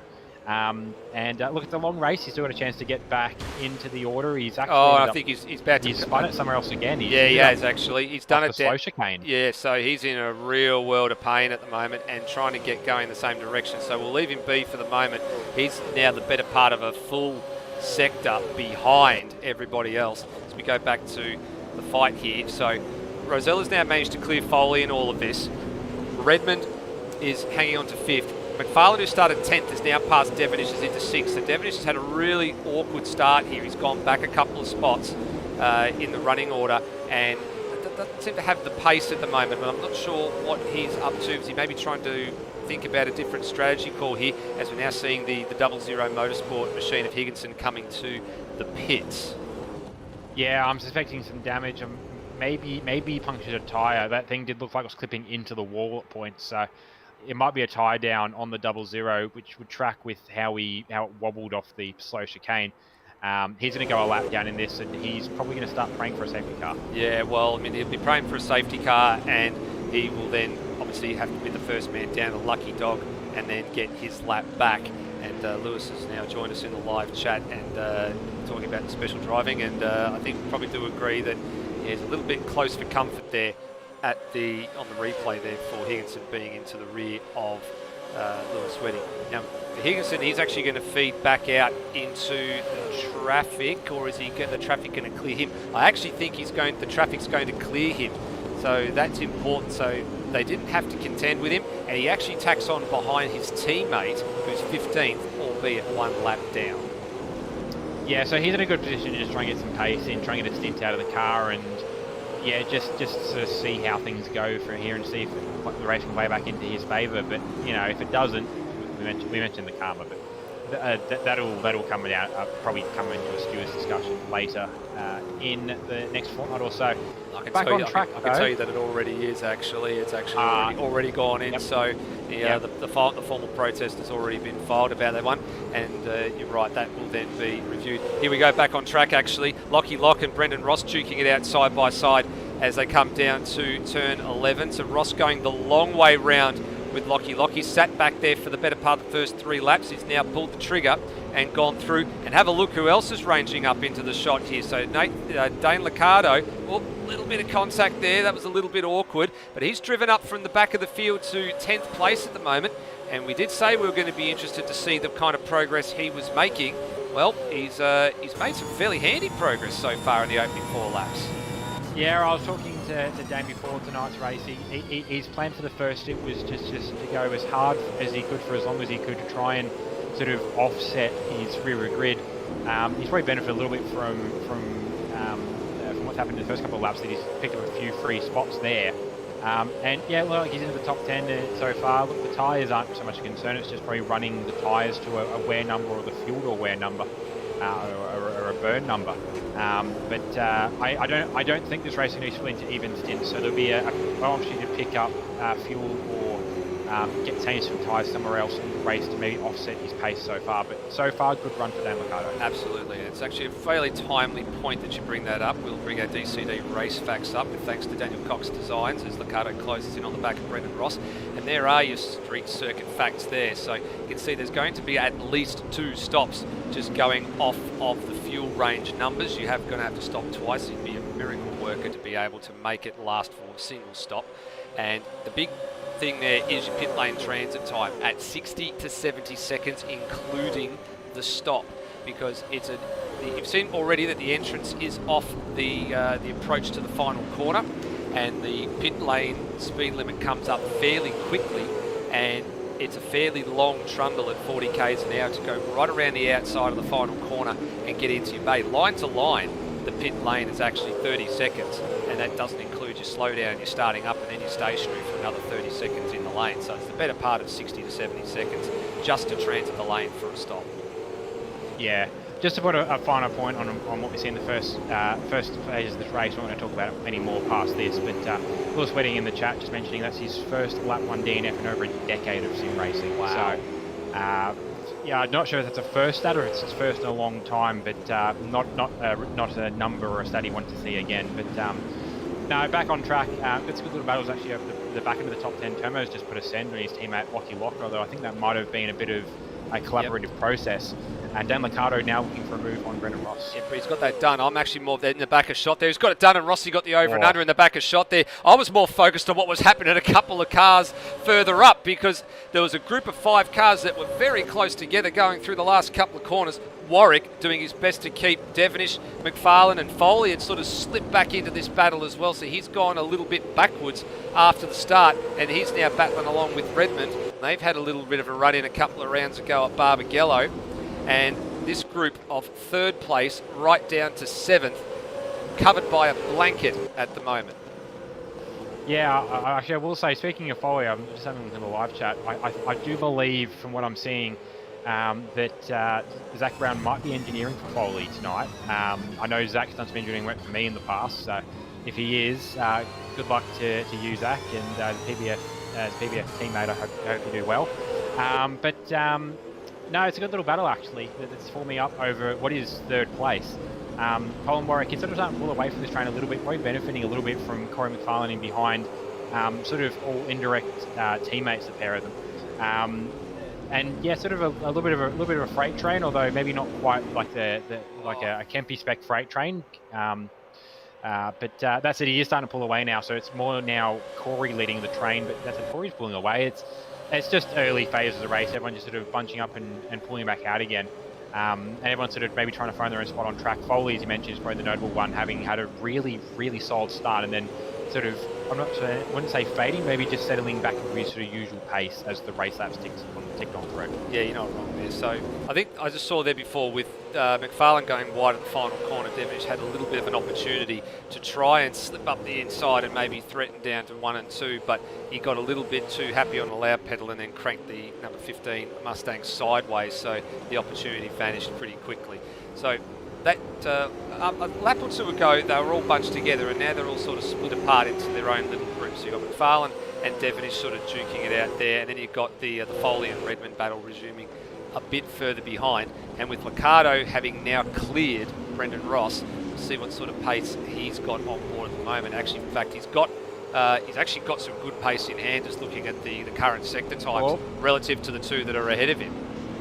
Just saw in the background Lockie Lock there having a little bit of a wobble off of the exit of the hairpin. He's rejoined the track behind Cam Rutledge, so that's now a battle, or potentially a battle for 11th and 12th. No, Dane's coming in pretty well. He's managed to get up past Rossi. Rossi's giving him a bit of a run back, and Lewis, I imagine maybe after going and walking the start of this race off, he's probably going to be jumping in and engineering for Rossi, and like Lewis knows his way around racing, so Rossi will be in good stead with Lewis there to sort of coach him and walking through it. It'll be sort of a bit of a callback to their Enduro Kart partnership that started everything off last year. Absolutely. Well, while we've got an opportunity here, we'll start with Lockie Lock, because Rody, you've got your crib sheet there somewhere, and going to touch on some of these Indigenous liveries because we know some of them have got some personal significance to a few people. Some of them have actually gone out and got family heritage. Some of them have actually, in one case, which we'll get to in the not too distant future, actually went and sourced a local Aboriginal artist to bring some stuff off, which we'll get to that in a minute. And then there's the Jeremy Clarkson ones, which if you don't know what that means, it's that I went on the internet this week and I found this. So when it comes to Lockie Lock, which one is it? So Lockie's is probably a bit more of the I went to the internet and I found this. All of the Lockie's is one of the only CRE cars that doesn't have some sort of Aboriginal design work or Indigenous design work. Sorry, Rhodey. Sorry, Rhodey. Before we do that, Ricardo's had a moment coming down into turn 2, and it was closing in on Redmond and Foley, and the car's just completely cranked sideways. He's actually just come on just ahead of the man we were talking about, Lockie Lock. So I'm sorry to sort of very rudely interrupt him. And he's got a puncture as well. He's going to make the fence, and he's giving it a whack. I've just seen what he did as well. He didn't. The wall sticks out a little bit on the run down to turn 2. Sorry, in the braking zone. It just juts out ever so slightly, and he managed to catch that with his front tyre. Yep, there you go. Oh, just trying to exploit the limits just a little bit too far. We've heard Cirrus and ARW say this so many times, Rhodey. Margin for error, and there was no margin there. No, he might still get back around in sufficient time to get back out on the lead lap, but he's now in the similar position to Higo, where he's probably really looking to get a safety car at some point in this race. And I'm probably half surprised he didn't trigger one himself, but he's managed to get it back around safely. He's done a good now. He's done a really good job to get that round, because that's the front left tyre that had gone, and I tell you what. He's got a margin of fudge as it is with the pit lane speed. He might have just got it. Might be so lucky. You can massage the time once you're in the lane itself. I think hopefully for his sake he's covered, because if not, it won't be a happy camper in the 35. No, it won't be. Well, I mean, he had to stop twice anyway, so he's now going to have to make these next couple of stints super long to really make it home from here. You're going to have to do like 30 laps apiece, which is almost going to be unheard of. So he's got that back, but the important thing was it was the front left tyre that went, and this circuit predominantly turns right, which means you need to lean on that left-hand side of the car to make it turn. So he's actually done a pretty good job to get it back the rate that he has. We'll go back to Lockie Lock, and we'll give him his airtime. Yeah, so Lockie's is the only one that doesn't have Indigenous artwork sourced in some form as such. There are a couple of cars we'll actually not see tonight. Ben Hall's was a really quite good looking one, and we might put some stuff up in the Discord over the next week on how some of these cars have turned out. But for Lockie Lock, he's just got the Indigenous, or the Aboriginal flag on the rear quarter panel. But the important thing to note, and this is with all the CRE cars, you can see the patterns of concentric dots all over his car. In this case, of the green and black that are the base colours of his car. The concentric dots in Indigenous design work represent a meeting place, and I was talking with Lockie about this, and it sort of represents CRE being a meeting point for a wide range of drivers. Obviously, you see people of Will's pace and maybe Turmo's pace, and then you get sort of back to the sort of the up and comers in Lockie and Ben and sort of the wild cards, as it were, in Dane. And it's just CRE a meeting place for a whole different range of drivers to just come in and race together, and that's what all the dots, or the concentric circles of dots on all the CRE cars represent. There you go. I mean, in that case, then, if we're looking at, we may as well cover off all the CRE cars. We'll go up and have a look at Will Devenish's number 15 Mustang. And again, you were talking about the concentric circles of dots. You can see the car's got some going over the roof. You've got some on the front of the car as well, and on the side, dotted throughout the Mustang emblem on the side of the car. So Will Devenish and Turmo, of course, have got something fairly similar to each other in terms of like the overall car concept, the way the livery is and where they've done it. Just obviously the one blue car for Turmo, the red and white car for Will Devenish. Oh, there's a tyre going along there. Where's that come from? That's a good Somebody's question. lost a wheel, and I'm trying to work out who it is. Higginson, because he's just retired. Oh dear. So probably worthwhile. We've what's he done here? going to have to scrub back a bit, but he's come a cropper at turn 3. Yep, so he'd already lost his bonnet from somewhere. Turn 3, and he hit the dip, and whack. So that's where the wheel has come from, and he's out of business as well, sadly. Yeah. To go back to quickly just talk about Will's car. Will's is one of the ones with the Jeremy Clarkson sourcing of artwork. That's in the Mustang on the side. He's having a good battle now, actually, with Tim Redmond. The important thing to note with Will's car is the crocodile on the side, which is a symbol for patience and power, which sort of symbolises Will's racing as a whole. Alright, there you go. So you can just see it sort of just behind the SimuCube logo on the car. As we'll stay with this battle for a little bit, because this is actually quite a good exchange between the two Mustang combatants in the 43 of Tim Redmond and the 15 of Will Devonish as they go through. So we go over to Will's teammate in Turmo, and you can see again the concentric circles they're referring to throughout the Mustang design. And actually it's slightly different tact and sort of different pattern compared to his stablemate, and actually goes quite well, I think, with the black and blue. Actually, they've done a fairly good job of just making it happen, although he hasn't done a fairly good job of that chicane there, and I think Cam Rutledge's eyes would have been the size of dinner plates looking at that one, wondering whether he was going to try and make a move or not. And then Cam's gone and given the wall a bit of a rub on the exit of turn 10. Yeah, so the difference for Turmo does have Indigenous heritage in his family. His design includes, you can see in the Mustang, you can see a couple of turtle heads. He's had his mother had an experience with a psychic when he was younger, and through that he's been led to believe that his spirit animal is a turtle. Sorry, so that's why he's got turtles in his design. So there's a bit of family linkage there for Turmo. And Cam's car, you can just see in the background, he's got a couple of kangaroos down the side of his car. They're used as there's a lot of value, I suppose, associated with kangaroos in the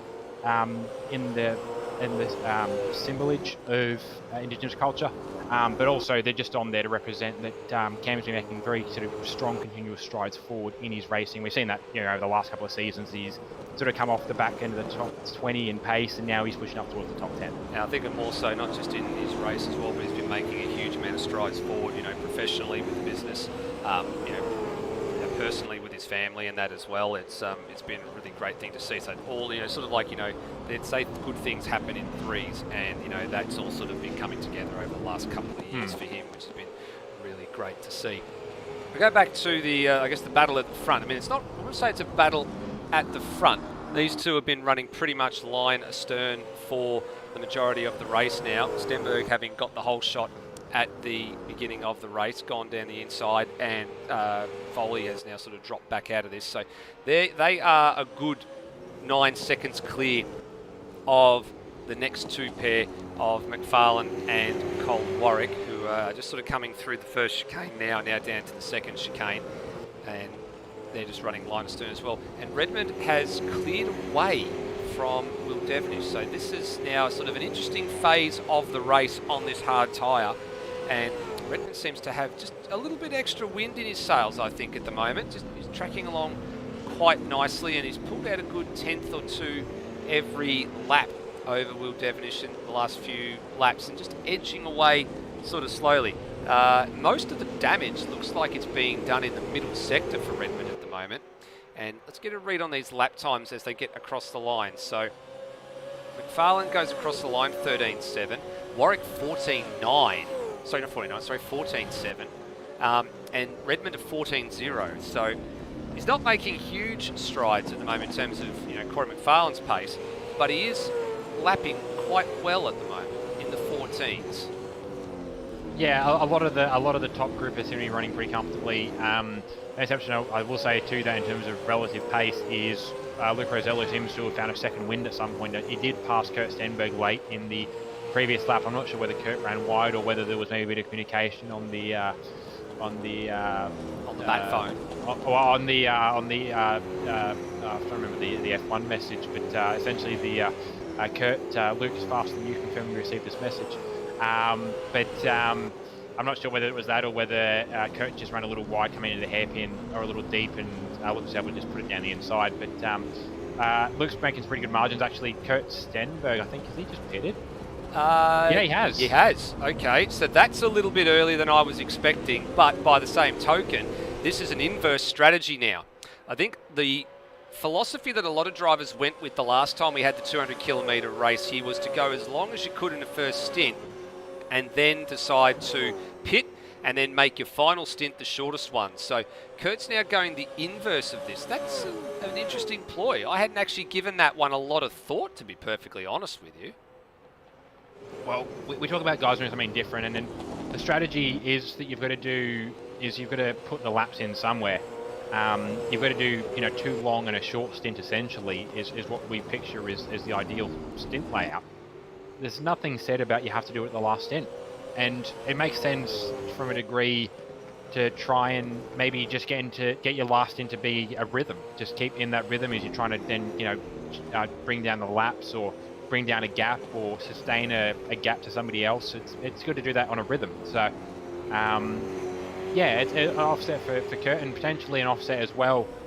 Getting it out of the way early potentially opens up the door for you later in the race if and when a safety car appears to maybe mould the strategy around that. So I'm just doing the math here, Rody. So it's a 70 lap race, so you take off 17 laps. So taking off 17 laps gets you down to 53 laps remaining. So you sort of split that in half. You've got to do a 26 lap stint and a 27 lap stint on the fuel. Now, if you stretch it, you can get it. I think you can get anywhere between, I think you said 22 to 24 laps if you're running flat chat, but you have to get another 2 or 3 laps in a stint, and there might need to be a little element of fuel saving with regards to this one, I think. So I'm going to be interested to see how this pans out. I think he's going to be having to bank on a safety car potentially to get at least one of these stints in, but we'll see how it goes. That's the interesting part of this equation right now.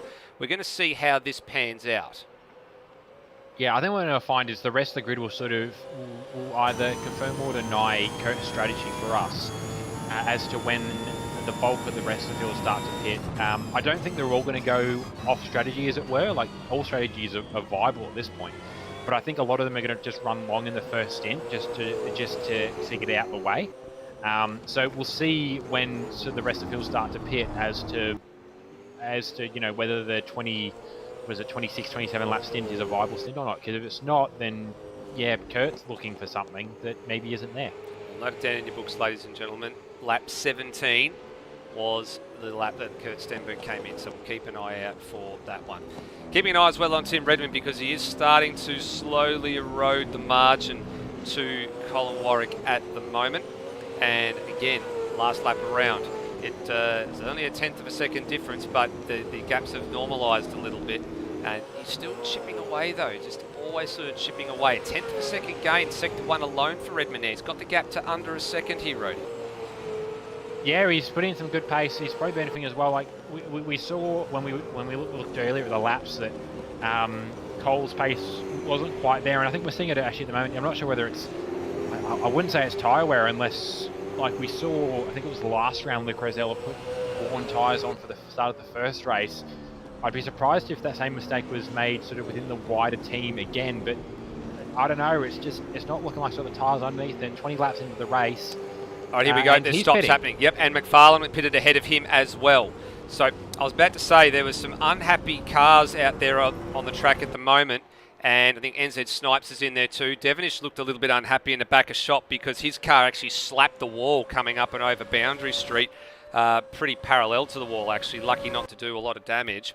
So in the lane now, you've got Corey McFarlane, you've got Colin Warwick, and that is all. So they've gone essentially 2 or 3 laps, and Snipes is just leaving now. So they've essentially gone 2 or 3 laps later than Kurt Stenberg did. So that means their next stint shortens up by a lap or 2. And a drive-through penalty for Cheese. So they've got to be track cuts, I think. I think that is. He's not in the lane at the moment. Oh, actually, no. I do apologise. He's had a moment coming into the lane.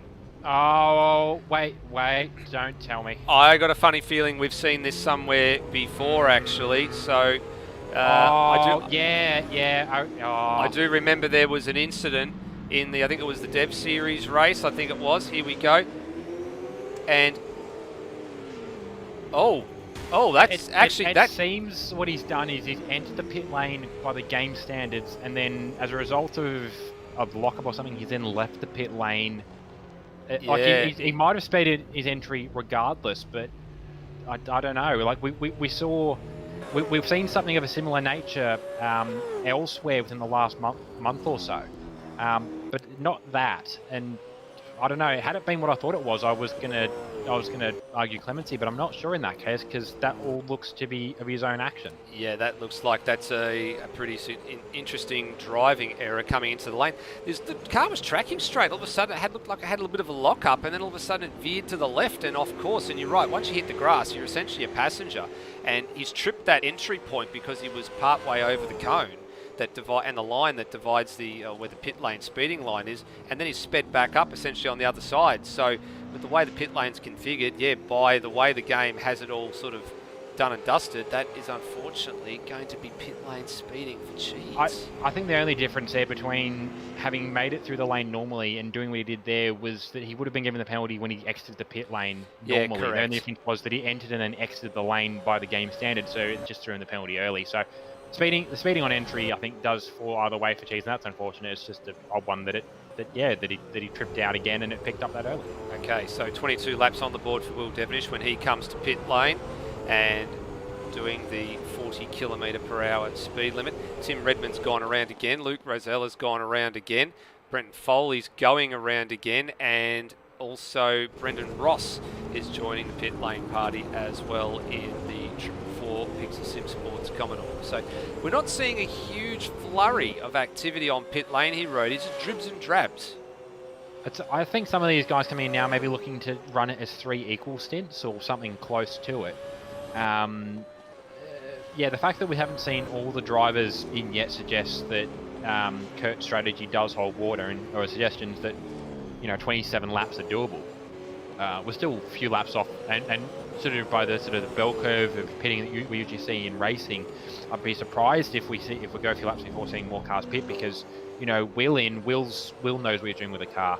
Rossi maybe not have the pace necessarily, but whether he's got Lewis there to help him or not, or whether he's flying solo for the night, Rossi still knows what he's doing.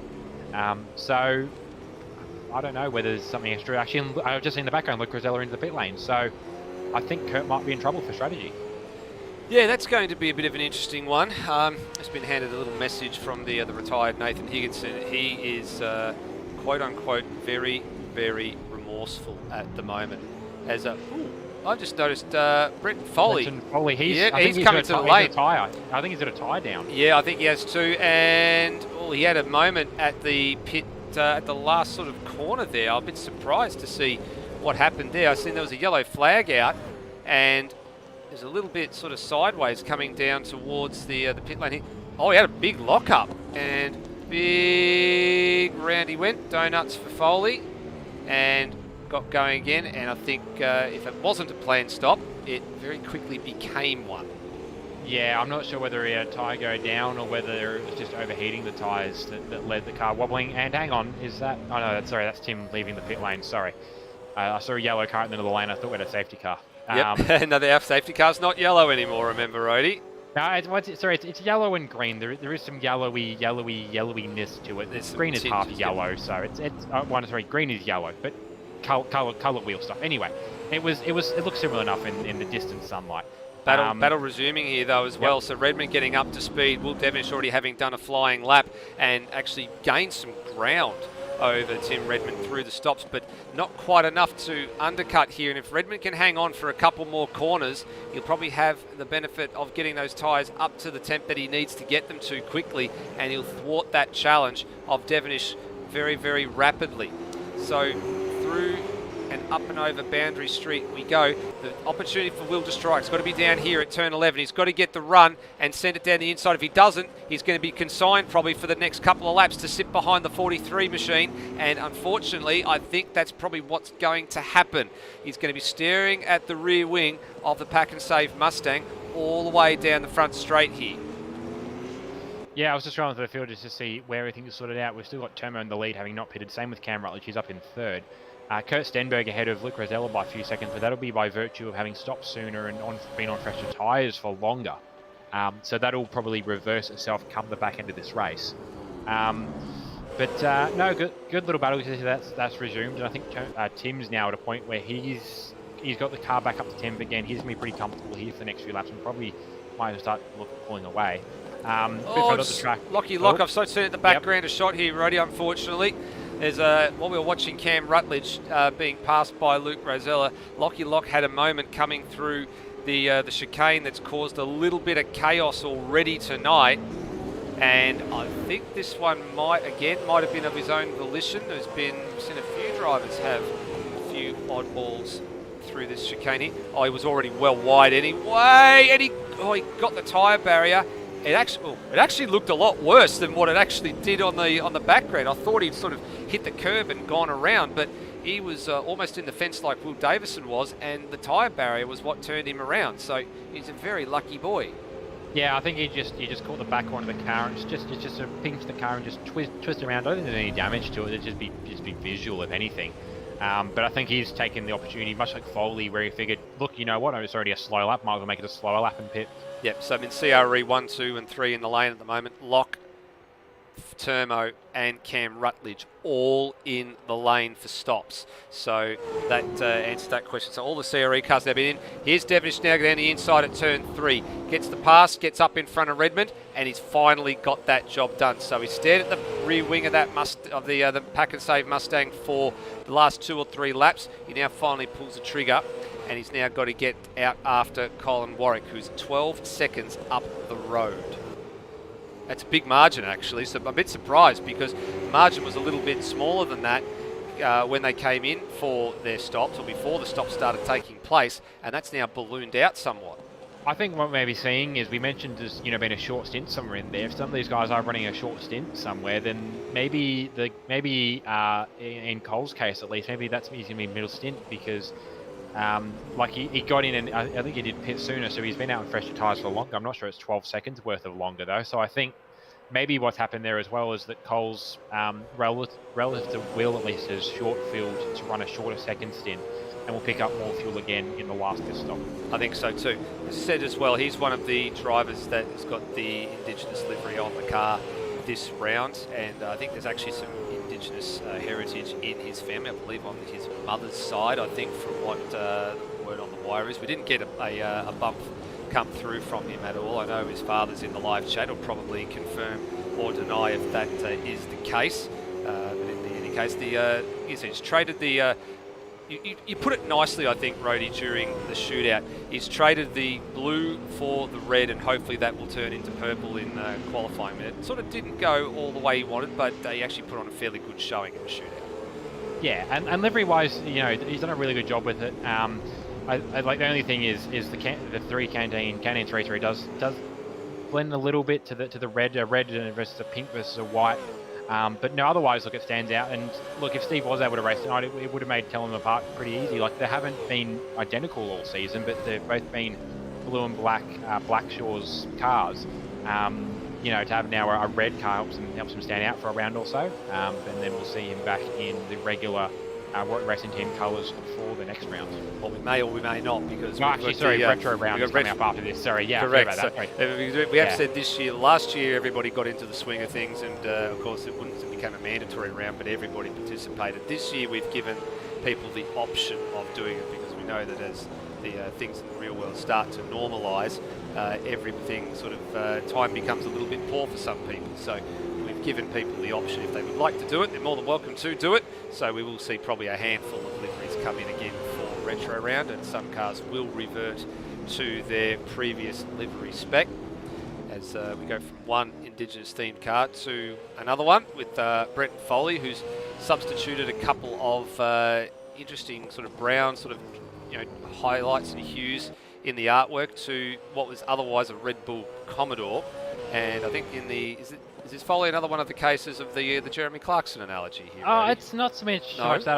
I think Foley wanted to. We're talking about it in the admin chat just again. The rail liveries organised, and Foley just popped up and said, "Oh, look, can I still send something in?" And I think he was planning on doing it. What he's done is he's taken an existing livery, which is based off, I think, one of the Red Bull testing liveries. I remember exactly which one it is, but I can't remember off the top of my head.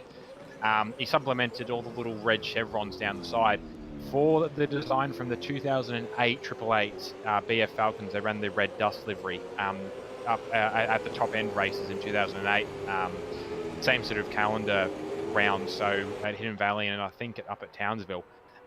They ran a car with this design on it. I think they did the same thing. They subbed out their Vodafone red for the Aboriginal, the Indigenous design work of the red and the browns, and Foley's just done that. It's not maybe as big a thing as some of as we've seen from the CRE cars or from the Warwicks, but like I said, it still does the job. It still gets something done, and that's the thing with this or with retro round liveries as well. It doesn't have to be like a big full car effort. We see this IRL with retro liveries. People like Shell have the same livery. They'll just put on some old logos or put on a different shade of red that's, is their 90s red rather than their 2010s red, and that counts as a retro livery, such the same as this. Just a little way to play a part in what's happening. There you go, and a nice little slideways touch for Foley there coming out of the second chicane as well. Actually, just coming back to the previous livery that we spoke about before with Cole Warwick and Steve Warwick in the live chat. Thank you for confirming, Steve. It's actually both sides of the family with the Indigenous heritage, so that I guess it fills up the other half of the edit. I had half right, and it's actually both sides of the family, so that's a nice touch to see. And that goes with Termo as well, so Termo having some in his side of the family. So it's good to see that we have got some Indigenous heritage amongst several of the drivers in ASR as a whole, and that they're actually putting on their colours, I guess you can call it, for tonight's Indigenous-themed event. We might actually, as we get close to halfway, I guess we take a bit of a look at how things are going here as we take some stock. Now, I just noticed that Kurt Stenberg may have had a bit of a tardy lap, and yeah, he has. And he was about 1.6 seconds up the road from Luke Rosella, who's now actually surrendered the lead back to Luke Rosella on that last lap. So the number one is in position one on the track with Stenberg in P2. And those two, as you said, have been pretty close together for most of the race thus far. And then we've got McFarlane, who's now making a pass on Cam Rutledge. That's actually Rutledge going a lap down. So he's in third place. Colin Warwick fourth, a little bit further behind Corey McFarlane compared to what he was throughout the first sequence of the race. And then these two still locked at the hip. Devonish and Redmond duking it out. They are 5th and 6th. Brendan Ross, he's solo at the moment. He's got nobody with him. He can just run his own race. And his lap times are actually not too bad, but he does need to pick up a little bit of pace here, I think. And then you've got Brenton Foley in position 8th, who we were just looking at with the Indigenous livery on the 074 machine. Termo has moved his way from 11th to 9th, and Daniel Cox is in 10th place and actually just got ahead of Dane Liccardo. So Liccardo's actually recovered pretty well after that early stop with the puncture to still be on the lead lap. He is in fact the last car on the lead lap because he's actually about to be lapped in the next few moments by Luke Rosella and Kurt Stenberg. NZ Snipes 12th, he was late into the server as well, so he's had a very, very rude awakening to Townsville, having been out of the seat for a while. Rutledge 13th, Lockie Lock 14th after that little mishap we saw before. And then Cheese is the last of the classified runners in 15th and the last car one lap down. We of course have lost Nathan Higginson and we have of course lost Lewis Wedding in this one. Here we go, race leader now starting to lap the back end of the top 10. So he's got Liccardo in 11th and Cox will be next. Yeah, Dane and Coxie having a good little scrap there for about a lap or so. Coxie managed to get back past him, actually pull away, and he interrupted. And Liccardo's coming in. Into the lane. He did stop earlier, very early for his puncture. So maybe it's sort of coming back to roost at the other end of the race. We talked about we weren't sure he would get the tyre life out of it, and it's been about 20 odd laps, I think. It's 22. So 22 laps. It tracks with what we're seeing for stints for other drivers. So. yeah, that's probably why we're seeing him back with the rest of the train, was because he was actually off strategy a little bit. You're right, and Daniel Cox does the right thing there, just lets Luke Rosella through, and now the race leader has lapped everybody up to and including 10th place. So yes, Liccardo win, he stopped on lap 10, he's now stopping on lap 32, so he's done a 22 lap stint in this one. So you do another 22 laps, that will get you up to lap 54, and then you'll have to do again. So Liccardo, unfortunately for him, is probably going to be consigned to a 3-stop strategy for this race. I will say though, looking at where some of these guys are pitted, I'm not entirely convinced that this isn't a 3-stop race, at least with where Kurt pitted. Like 22 laps into your first stint, you know, 44, 66, you can maybe massage those other two to make them a bit longer. But I wouldn't be all too surprised if at least strategy B, strategy C for some of these drivers involves an extra stop somewhere. I'm just having a bit of a look at the times here at the moment, Ruddy. So let's stay with me with this one, okay? So yep. Rosella's just done a 12.5. Stenberger's just done a 13.6. McFarlane 13.5, and he's actually starting to catch Kurt Stenberger a little bit. And then you've got Cole Warwick's done a 14.1, Devonish a 13.5, and Redmond a 13.9.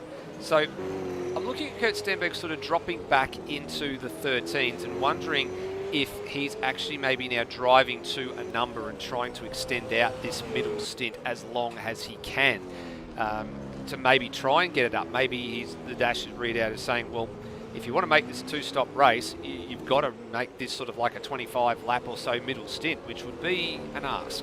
I'm just based on the lap times that I'm seeing. If I look at the early going after he came in for his stop, we'll pull up our lap times thanks to Live Races at asrleague.liveraces.com. Came in on lap 17 and had done some low 13s and high 12s, and then it sort of dropped back. There was a high 13 in there, there was a low 13s, and now he's done some 14s and he's back into the mid 13s. The lap times are not 100% consistent, but they're sort of ebbing and flowing a little bit. So I'm just wondering whether he's trying to strike that balance between whether or not he's actually got to drive to a number, or whether he's got to drive the car to get to a specific lap number before he can come in again. Yeah, with the fact he's backed off like that, suggests that maybe there is a number attached. And look, you know, Kurt, Luke, sort of that group of guys do know how to drive to numbers. They've done it before for, you know, Enduro Cup races, for ASC's Bathurst 1000, for probably iRacing stuff as well. You know, they're both tied up. I think Kurt's trying to qualify for the Motorsport Australia, Asia Pacific Open Wheeler. I forget what it is. Some really long handle they put on it for this. Yeah, basically F3s on iRacing, and Luke Rosella has recently got a drive in, I think, the Invitational, wherever it is, the sim races equivalent to the E-Series, running in the Shannon's car. But, you know, they've got experience in driving cars to numbers, whether it's fuel or tyre, and look, that could entirely be it. Kurt could be setting up for a number to really maximise the second stint, and maybe even have to do the same for the third stint. Well, he's just done another 13.6 as well, which is sort of similar to a lap time to what he did the last time around. So he did a 13, he did a 13.366 last time. He did a 13.6 just now, and he did a 13.6 a lap ago, 2 laps ago, and a 13.6 3 laps ago. So he's sort of starting to try and maybe get into that window and just keep the lap times fairly consistent at the moment. Remember, he came in at lap 17, so he's now working his 19th lap since the stop. So if the numbers are to be believed, based on that, the 22 sort of lap range, or 22, 24 lap range we're seeing, expect to see him in somewhere around the lap 40 mark. That's what the numbers will tell us. If he comes in around lap 40, then we know he's going to have another stint. Oops, and there's actually been a shortcut of the circuit I just saw as well. Warwick got all out of shape coming down into the second chicane. Kurt's in now. Actually, he's in now. Okay, so this now consigns him to a 3-stop strategy. So this wasn't in the script. So very, very strange. And Cole Warwick as well. He's in too. And might be pinged for pit lane speeding. Very, very much locked up over the line. Now, Let's have a look at that now. I reckon... Oh, it's going to be line ball. it'll be a line ball call. I mean, he was locked up over the line, but we'll wait and see what the clock says when they agree with him, or when the stewards look as they go out. Now, Stenberg's had a fairly short stop there as well, so he's actually on the move now, and Warwick's still stationary in the lane. So Devonish has gone through, Redmond's gone through, Brendan Ross has gone through. Kurt Stenberg's now exiting the lane in position number 6, and well clear of Brenton Foley. And as Cole Warwick leaves the lane, lucky. He is very, very lucky, I think. Just got away with that one there, and comes out in front of Termo.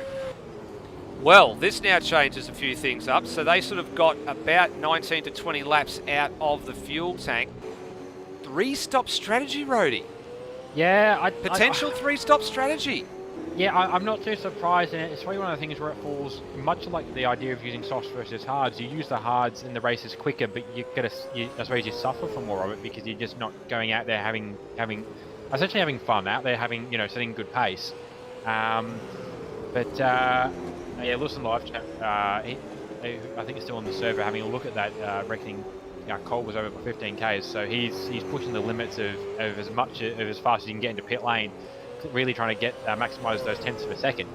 But yeah, strategy-wise, it's either you run for what could be a 26-lap stint if the tyres and fuel make it that far, but you have to drive to a number, or you just go out there and set heaters, as it were, the entire race, which in this case means maybe 20 laps of fuel, or not even in the case of, like, I think Kurt's done 18 or 16 lap stints. And I don't know, especially with it, I mean, might be one of those things with, honestly, for Kurt, where not that he was planning for it, and not that his strategy necessarily calls for it, but if safety car comes in, he might be in a really good position, because he's already committed to running these shorter stints, whereas, Luke, potentially Corey, they're going to start thinking on the fly as to whether their strategy is the best going forward, or whether they adjust to Kurt's, or what they do. So, look, it'll be interesting to see how that goes. It's either it's going to work for Kurt, and I think either way, they're basically going to, whoever wins is going to win from the other strategy by a pit stop in length of time, because Rosella and McFarlane will have been driven measured laps at some point and still had to pit again, or Kurt will have pitted one extra time. It'll go one of those two ways. Yeah, that's the piece of the puzzle that I'm looking at. So now we look at them having come in around about lap 36, 37, and they've done a 20-lap stint on the run from that. So that means they're going to be sort of pitting towards lap 57 to lap 60. They're going to then have a brand new set of hard tyres and a very light, short fuel load, and they'll be going pretty quickly toward the back end of this race. But the real issue is what happens when a couple of other drivers, like the ones that are on screen now, or the one that was on screen about to be passed now, Brendan Ross, he's obviously going to go for the 2-stop strategy here. Whether or not that then puts him back ahead of Kurt Stenberg, but whether it leaves him vulnerable to Stenberg and, of course, Colin Warwick toward the end of this race. The same thing can be said about Will Devonish, the same thing can be said about Tim Redmond. I wouldn't say so much for Corey McFarlane, because he came in, he's going to stop again as well, but Luke Rosella will be the other one to question it as well, but he had a handy sort of a little buffer before Stenberg came in anyway. Yeah, so I'm not quite sure whether, as I said, I'm not quite sure whether it's going to play out yet. It could be a pit stop's worth it, as you see Brendan Ross now into the lane as well. So yeah, I'm wondering if this is a touch early as well. I think maybe this is a planning for a safety car, or hoping for one, or whether, this is I think some of the drivers that were maybe banking on it are maybe adjusting their strategies, having seen Foley as well. Foley's in as well, and I'm not surprised we see how Foley likes to use his tyres. I wouldn't be surprised if maybe some of these guys are adjusting strategy mid-race after seeing that, hey, if, Kurt and Colin are looking at a 3-stop, maybe it's something that we can actually viably consider. I'm actually wondering if there's another element in this equation, Rhodey, that's causing this, and that element is the hard tyre. We're so used to having run the soft tyre here at Townsville for the last 4 seasons that nobody's ever really thought to put any effort into what the hard tyre sort of entails. A lot of people obviously know the hard tyre is slower, but it's got a little bit more of a different property to it. You've got to learn to sort of gently coax the tyre along. You can't sort of give it the same sort of treatment that you can the soft tyre. You can't lean on it as much. Yeah, of course, it's got the longevity, so you can go a lot longer on a set of rubber, but you can't lean on it and abuse it, and of course that means lap time. So, and you see there, Turbo, that's a perfect illustration of it right now. You can't lean on the tyre like that and put continually and put effort into it, because what's that doing? It's not only wearing the tyre, but it's also chewing your fuel, because you're spinning those tyres up. You've then got to get out of the throttle, reset your foot, and then reapply the throttle again, and all of that burns fuel.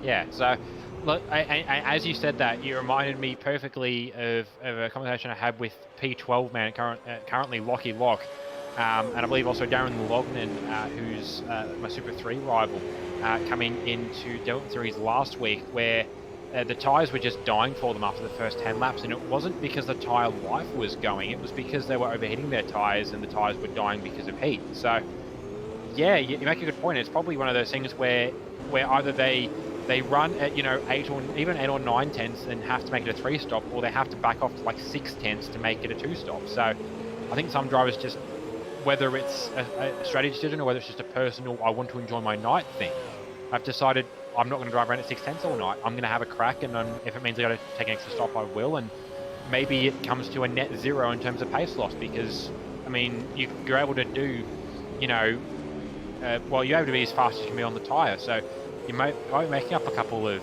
tenths a lap, which maybe not the whole way a race or pit stop that you pick up somewhere else in there, but it might work. I don't know. The math might work out for them in the end. It may work out for them in the end, and I just noticed in terms of math, Corey McFarlane has just been into the lane, and he's now on that bubble as well. You can add him into that category as Lockie Lock with that horrid pink roll cage in that car. Has got up on 2 wheels coming through the Courier chicane.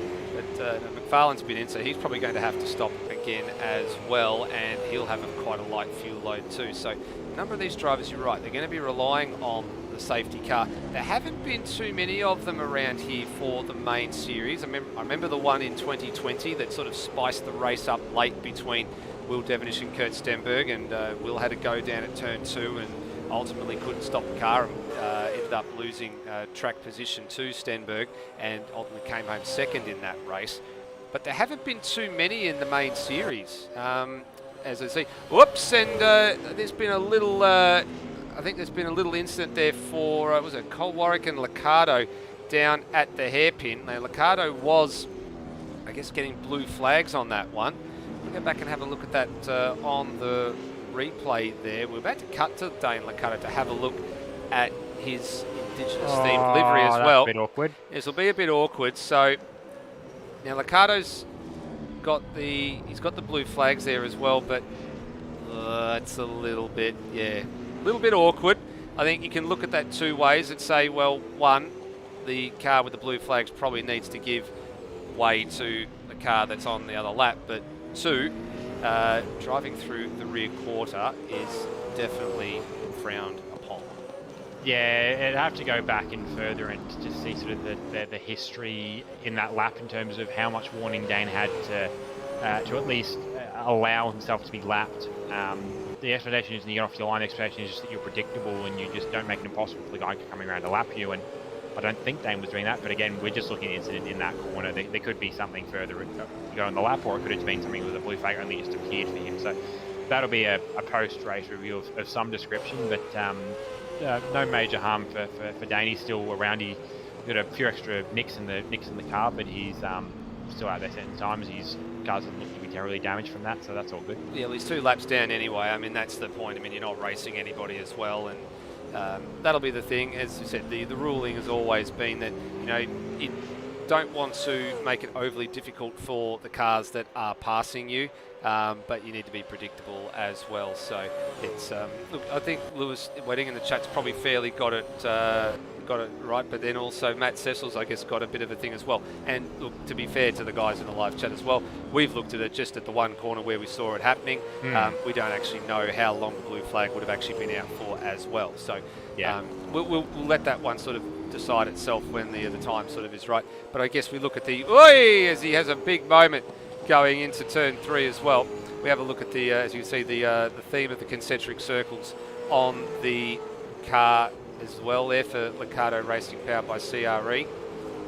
And yeah, I would say there's nothing necessarily unique about Dane's car in terms of design. Like the one thing you will notice, if there's livery interaction in the chat, will notice. I imagine someone like a Hans Brunswick might pick up on it. The stripes, the lower stripes around the side and the front of Dane's car, they're originally the sort of same pastel purple that are on his headlights and on his rims. Lockie Lock, I think because of the fact include the blue and the purple in the dot work, decided to change those lower stripes to black. But otherwise, the livery outside of that and the changed backing is pretty much exactly the same as we've seen on the car from round 3 onwards. I think I'm getting my calendars wrong, but I think about that point. Yeah, the livery that was introduced mid-season is the way to put that. But yeah, not quite so much to that car, but look, it's recognisable, and it leans in nicely, as all the CRE cars do, to the liveries they're already running this season. Correct. And now we come to the final one of the evening, which is this car.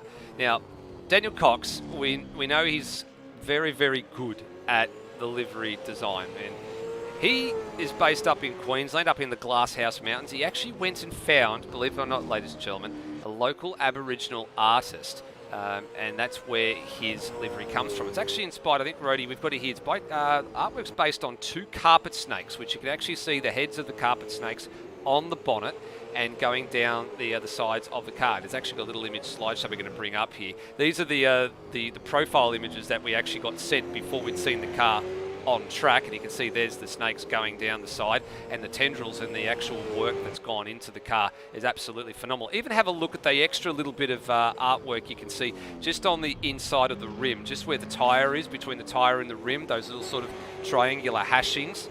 I'm just to drag attention just for a second. It's happened on track, but Foley has picked up his final track cut and is now going to drive through. There you go. So we'll come back to that, as you can see there. But yes, there's the there is the Daniel Cox Designs number 094 for this year, and I think we actually say, if I look at the bump there, the local Sunshine Coast artist is Murray de Jeripi, I think, is if we pronounce it correctly. Someone will correct me in the chat if I'm wrong. Yeah, we probably, I was going to have a crack at that, and we probably either of us would have butchered it, but yeah. Direct quote from what Coxie sent to us, Murray, I'm going to offend someone. Murray has been a cultural teacher and successful international artist for over 25 years and owns the Guyungan Gallery in Tewantin. You should have practiced. You should have practiced before we come into this one, Brady, shouldn't we? But no, Coxie did actually get in contact with Murray on being able to run the livery on the car, and we probably put a link actually in ASR when we put pictures up of these cars. We've got a link to the gallery itself if anyone wants to check it out. But that covers off all the liveries we've seen. The only 2 liveries we haven't seen tonight, unfortunately. Ben Hall did have a design that took inspiration from not actually his heritage, but the heritage of one of his mates, and her family heritage, which includes some Indigenous heritage of her own, and also Steve Warwick's car, which was going to feature more of the same CRE dots, and also was going to have the turtle. Not for the same reason as Termo. The turtle was purely going to be there because of the major sponsor BWT being water. Whoop, and Dane Liccardo leaving the lane, been pinged for pit lane speeding, so he'd actually just come in for his final stop. Tim Redmond coming in for his final stop. Brenton Foley in for his drive-through, and she's just leaving lane for his final stop. Lockie Lock in as well. So a number of drivers sort of getting to that 48 lap distance mark, realising that there's only 22 laps remaining. We can get home from here, and off we go. That now cleanses the field and reveals Kurt Stenberg as the leader of this race, but with the question mark over his head about whether or not he needs to stop again. Well, I mean, for our numbers it says that he does, and same with Colin Warwick, likely to stop again. And Will Devonish has already been in and taken his final stop as well, so he's actually just sort of gone back ahead of Tim Redmond. after all of that one, and actually has come out with a little bit more of a margin from when the stops took place. He hadn't been really able to pull solidly away from Redmond. And look, I think it's the lap after the pit stop where the tyres are at their freshest, and he's actually looking to move that Mustang potentially up into a top 3. Might be on the cards here, but there's a big question mark over how 2 of the cars ahead of him are yet to play out with their strategy. We're thinking 3-stop, and probably going to be in somewhere around the late 50s in terms of laps completed to take that final stop. I will say, actually, just in the live chat, Matt Cecil, another Queenslander, much like Coxie, has actually corrected the word I was looking for. Yeah, that was the word I was looking for, Matt. I had it in front of me, I just could not put it into an actual word. But yeah, that gallery is the one that I was talking about that Murray is a part of. And just seeing in the back of a shot from Will's car, Dane's just come back out of the pit lane from serving his drive-through. But no, it's interesting to see where some of this race is playing out to now. It's a traditional race, not in the sense of cars DNFing, but just surviving and staying on the lead lap. It is at the moment, and in terms of surviving things, that Corey McFarlane's tyre didn't look like it survived that lock-up going down into turn 11.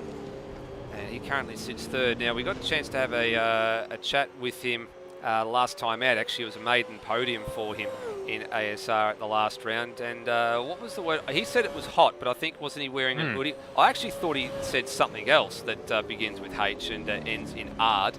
But I think we actually got confirmation. Did we get confirmation a bit later that he was like in a hoodie or an hoodie or something like that racing? I think something along those lines, yeah. Because I do remember mentioning that myself. I have done that before when I was just having just having a night where I just wanted to put 0 effort into things. So I was just racing. I think it was like one of the social series races last year in an hoodie, and can confirm they do get very warm. So I hope for his sake, like it might be cold where he is, but I hope he's done the smart thing and has taken his hoodie off before he started racing tonight, because he'll be swimming in that thing at this point. Yeah, if he had it on right now, yeah, he'd be sweating bullets. And I think there's some people someone's tried to take their jumper and stuff off at some point. Well, he's had a second moment down there at turn 11 in 2 laps now. And someone tried to take it off during the race and then sort of not go according to plan. And I mean, there's only one real sort of straight where you can do that, and that's here. And you've only got about sort of 10 seconds or so to actually get it done. Yeah. So that's one of the other benefits of safety cars, is you've got a chance to change whatever you're wearing. If you need to put a jacket on, and there's been times where it's been that cold, even with racing, where you're just like, no, I'm still cold. And more often than not, though, it's trying to get out of your jacket, which is harder when you've then also got sim gloves on, because you've got to find your way in and out of those. But no, for Corey's sake, as much of the immersion that wearing an hoodie or racing gets you, because it feels like you're actually in a supercar having the engine as a space heater like they do IRL. It's not. I wouldn't personally advise it. So I hope for his sake that he's not, or he's going to be swimming at the end of this race. Yeah, I agree with that. I would sort of wish it on him as well. I know we're all sort of rugging up down here at the southern end of the country, especially around this time of year where it's been quite cold. But yeah, you've got to be careful, I guess, how many layers you want to put on sometimes, especially if there's some heating going on in the house. You don't sort of want to, overcook yourself, because then there's other sorts of consequences that go along with that. A lot of the on-track action's actually died down at the moment. There's not a lot going on, apart from the fact Luke Rosella is catching Kurt Stenberg quite comprehensively at the moment, over a second or just on a second a lap, as the clock winds down. And he's on the 2-stop strategy, remember. So he should sidle up to the back of the number 47 TTR Commodore relatively easily, and then be able to get past, I'd imagine, on the run down to either the hairpin or down to turn number 2 before this race is out. No one else really sort of close together at the moment, Brady. That's the piece of the puzzle that I'm sort of looking at. I'm looking at where everybody is on track. So Stenberg and Rosella up now here at Boundary Street. You've got Will Devonish and Tim Redmond just crossing start-finish line. You've got Colin Warwick and Corey McFarlane on the complete opposite side of the circuit to them. So if anything is going to unfold by virtue of people having to come in and stop for a third time, I've got a funny feeling it's actually going to be quite close when they actually get out of the pits. So advantage might actually go to those that are stopping for the third time. I will say the other battle that we're going to possibly see in a little bit, depending on how long the pit stops are for, is Termo and Brendan Ross into the pit lanes, line of stern to each other, and they're currently, if they leave at the same time, battling over 7th. Or Foley's coming around the final corner now as well, so that could make it rather interesting as Foley comes down the line here. Now he goes past Ross, and Termo's already out and gone. Where is he? No, Termo hasn't left yet. No, he hasn't left yet, sorry. Termo had a longer stop, so whether, I don't know, maybe some fuel mass going the other way for Termo. Foley, hold on to it, son, and he does. I'm going to have to, just give me a second, I'll go back and have a look at that, because it sounded interesting. Yep, it was a bit of a rear locking slide coming into turn number 2, and managed to hang on to it.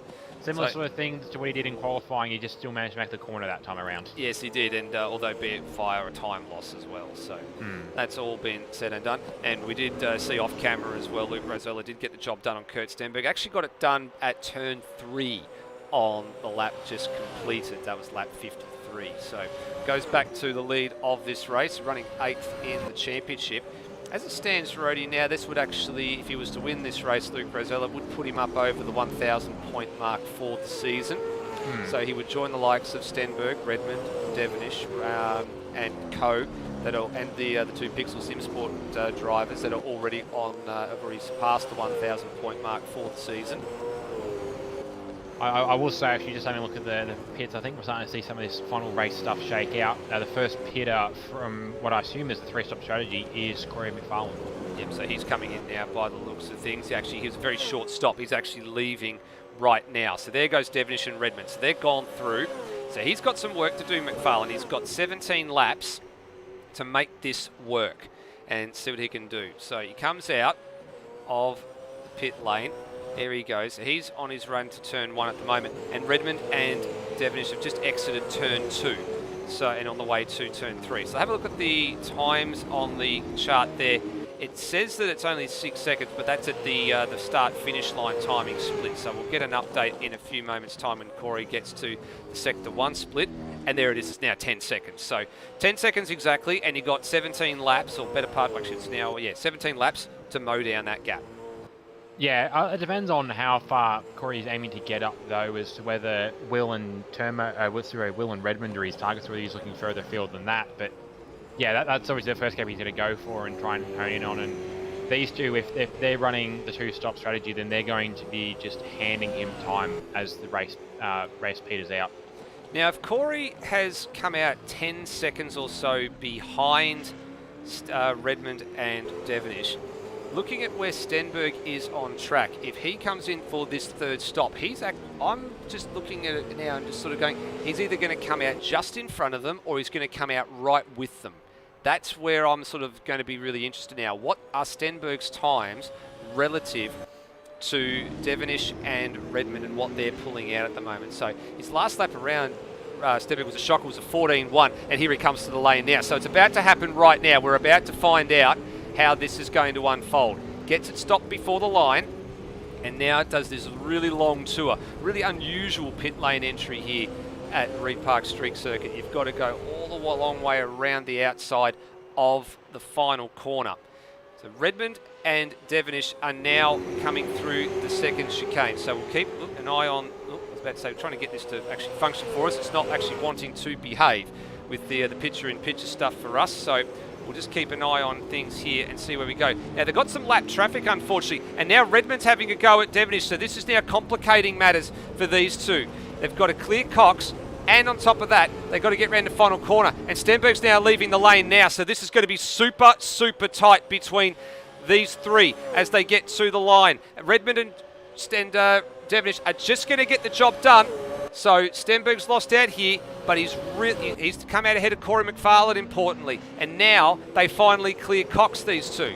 So Stenberg has got visual sight of these two and probably only about 4 and a little bit seconds to make up. So this is a big, big moment in this motor race. And something else we've missed in a while as well, and to add to the guys who are having to recover time, Colin Warwick pitted in the last 2 laps as well, so he's currently 14 seconds back from Will Devonish. So as things sit, you know, we got the battle for second and third. It's a case of how much time do these guys need? Kurt Stenberg, I see making it back to the battle. Corey McFarlane probably making it back to the battle. The question is Cole Warwick going to make it back to the battle? That'll be the next question, you're right. So Devonish going for the longer sort of stint strategy here. Oh, and Warwick's had a moment. There he goes, and he's out of business. He's lost a wheel as well, and it's at the same chicane that's had all the problems tonight. And now he needs to get that car off the circuit, because otherwise we're going to end up with a safety car. We've seen this before. You've got to get it off the circuit. And he's just come to a complete stop there. Oh. So that's a major, major loss. And he is going to be out of this one. So here we go. He went very wide, caught the grass, and spears hard right into the concrete fence. There went the tyre, and there went the engine along with it. It was near identical to Higo's Karma spin earlier. It's just he's lucked out in that the damage for Higo wasn't terminal, and the damage for Colin was. So he's going to drop back. He's going to end up finishing this race. Well, I mean, he won't finish this race. He will be 15th in the classification. Dan Liccardo will pass him for position in a few laps' time. But it's a shame, because he was probably the one who had to push the hardest out of that group of three, because he was the furthest back positionally. And yeah, the question was he going to make it back to the battle? And unfortunately, he's answered that one for us. Nope, he answered that one, just pushing too hard. I was a bit worried too, because Stenberg had actually gone sort of similar width at that particular corner, only sort of about about half a lap ahead of him before that incident actually happened, and got very lucky. He had like 2 wheels in the grass, so I think he was kind of a little bit lucky that sort of the side of the car didn't sort of pitch him in that direction as well. But Cole Warwick just put just the rear right left tyre on the grass just for long enough to be able to catch enough for that car to spin the other way. So another one bites the dust, unfortunately. It's the first retirement of the race for the better part of 40 odd laps. So Higginson retired on lap 9. Wedding was out on lap 1, and Colin Warwick has retired after completing 55 laps. So it's taken a little while for the next retiree to come out of this one. Now, in all of this as well, while that's been going on, Redmond has actually passed Will Devonish quite comfortably and has kicked away here. So these two sort of stopped, I think, around similar time. There's the shot. Look at that. Redmond, Devonish, Stenberg and McFarlane all in the same shot very, very briefly. So Redmond has sort of pulled the trigger and said, you know what, I can't afford to sit behind Will anymore. I've got to get a wriggle on here and get going. And actual fact, Rosella's been into the lane as well and rejoined ahead of this lot as well. So he's just sort of looked at the clock and gone, I've got the luxury here to take a stop and put some new rubber on and get going. Well, yeah, he was at the point where he was almost coming up to lap this battle. So I think whether it's he needed to, or whether it's just a, look, I don't need to suffer anymore, whether he's just decided, you know what, I can enjoy the last, 10 laps of this race. Yeah, he's holding on for that. I don't know, he might be even going for not an overall record, but definitely a record for the race tonight. Yeah, well, currently he has got the best lap record. It's an 11.943 is what it is. So he might be bolting on a fresh set of rubber with a low bit of fuel on board and seeing what he can actually do. At the moment, he's actually got sort of nothing to prove. He's actually moved to the head of the queue every time he's throughout the stops. He's passed Stenberg and then stopped and then passed him again. Eventually came through and passed again, and actually had enough margin in his pocket now to be able to make all this work. And this is the first lap for him out of the pit, so we won't get a read on this one. But he comes to the line. He's now got 11 laps to run. And there's Redmond in the back. There's Devonish. There's Stenberg, and there's McFarlane. So the top 5 all very briefly in the same shot. But the one battle we're interested in now is what's going on back here. Here comes the big white, red and black shark, and it's hunting down the number 15 Mustang. Yeah, I caught them in the back of his shot coming over Boundary Street earlier. Kurt managed to clip the wall and exit, so Kurt's pushing very hard. I think Corey is also pushing quite hard as well, and they can afford to. They've got the much fresher tyres compared to Will Devonish. they're probably on similar fuel loads, give or take a few litres if they've mapped their car out properly. But again, yeah, you can just afford to push it a lot harder on fresh tyres. Although that said, the tyre life might be such that Will's maybe at the point where he can start to push. We've seen this with Tim Redmond. He started to push, actually. He's not making time up on Luke Rosella. Rosella's making about another second back or so, but he's pulling enough of a gap that hopefully at least he might be safe for McFarlane after and if Kurt and McFarlane both process through Will. I don't think it's a matter of if, Rody. I think it's probably a matter of when. It's more likely a when, at least for Kurt. It depends on how long it's going to take him to get through. I think it's going to happen. It's a case of when, and then from there, how much tyre they've got, how much time they've got to then try and latch onto the back of Timmy Redmond.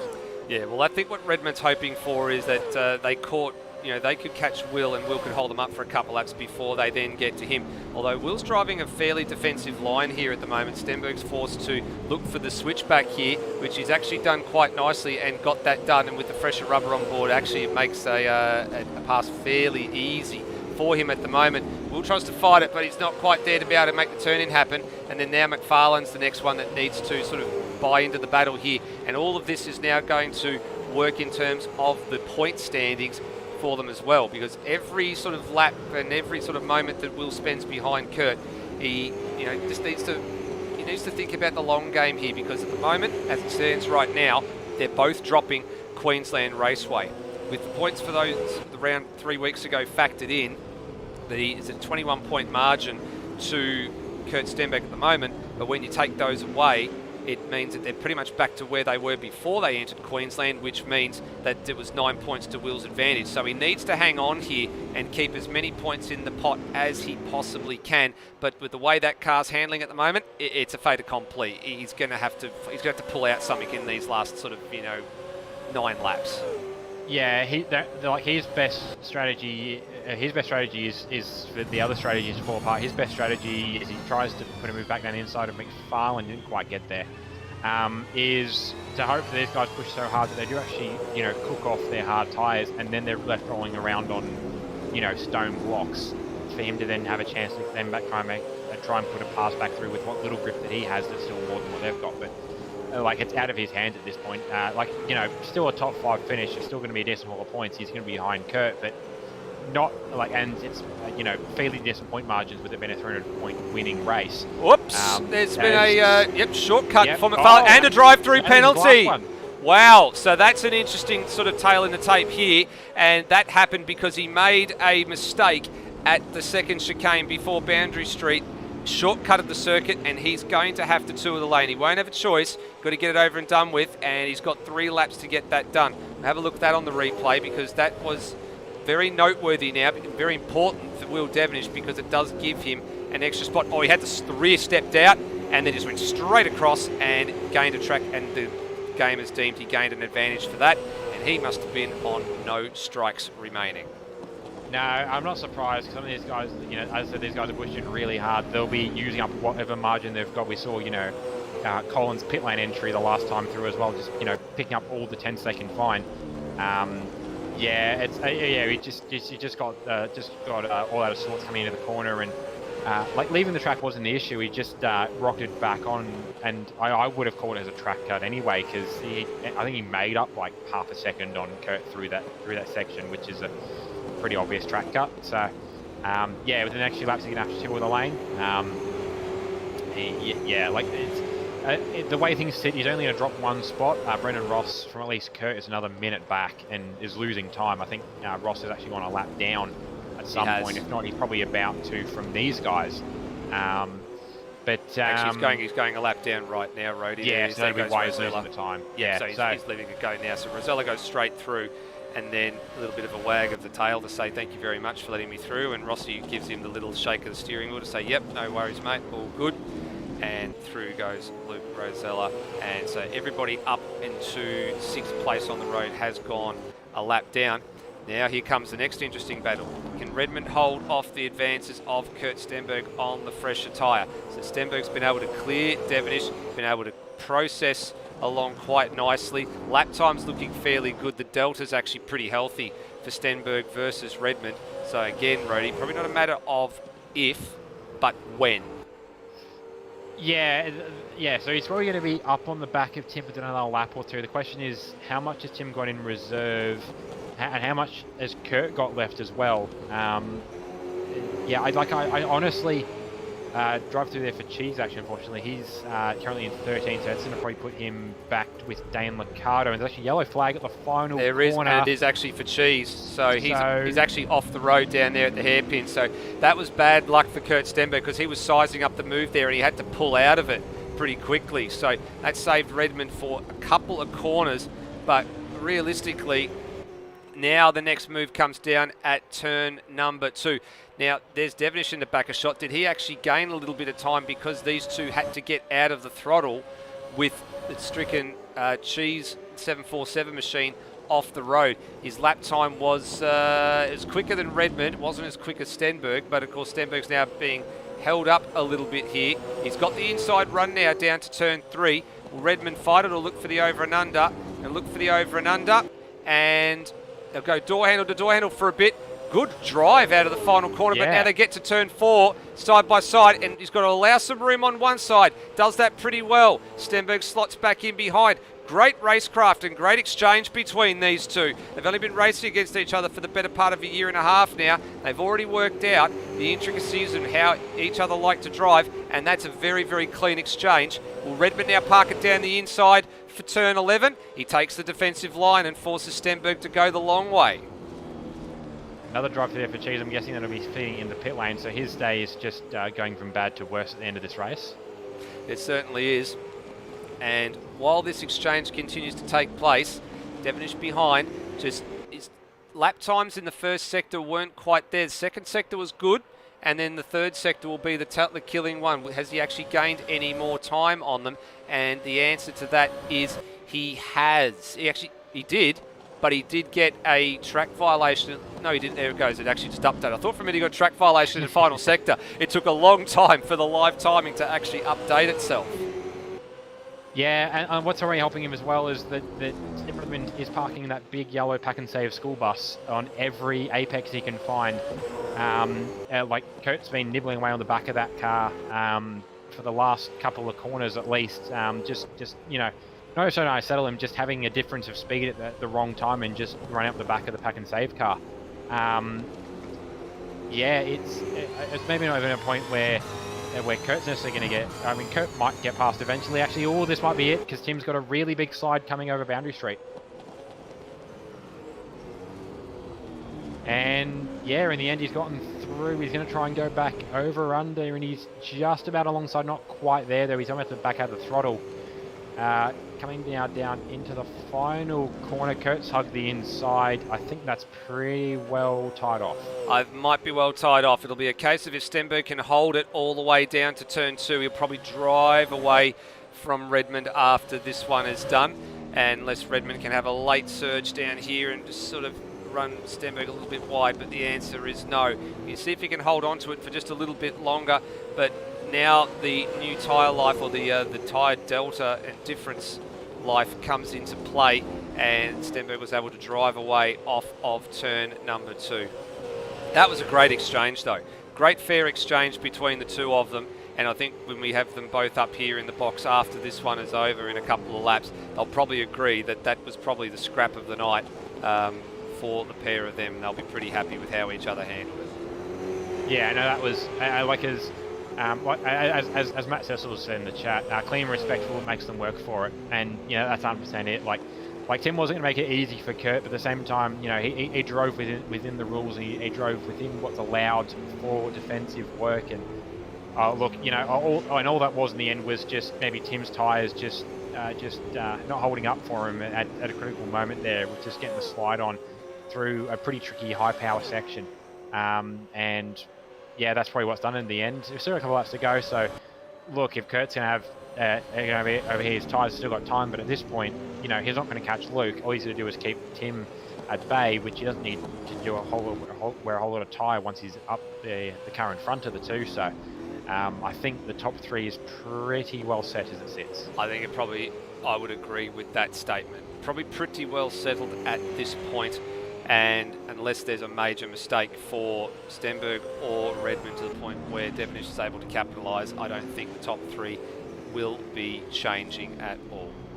So Rosella with 2 more laps to go, coming around the last couple of corners for the 68th time. And then a bit further down the order, actually looking just to see if there's anybody that's actually decided they want to have a little bit of a battle with each other. But the answer to that is really sort of well, it's actually for 13th and 14th. That's where it is. It's between Dane Liccardo and Cheese. Well, the only slight issue there is that Dane is a lap down, so he is trying to unlap himself, but they have found each other. That's about the only thing remaining, and they're actually sort of happening just ahead of Stenberg and Redmond. So not much time there. Cheese is still 13th, but Dane has got some superior pace at the moment, and is locked in combat here with the Kiwis and trying to unlap himself.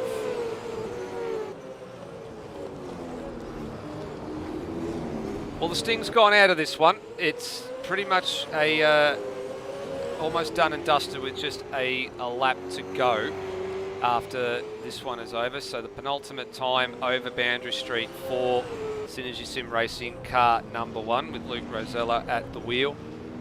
Well, we know he's missed a couple of rounds this year, Rhodey, with regards to some real life commitments and things, and we know that he's a bit further down the order championship wise than he otherwise would have liked. But I mean, you can't count him out for wins. I think that's where the rest of the season's going to be. Everyone's going to be looking at him going, okay, he can come along and win as many races as he desires, but it's all about what sort of goes on behind at the moment, because I've got a funny feeling that despite the fact if Rosella does keep winning a lot of races, it's going to take quite a large number of mistakes from those above him for him to overhaul them.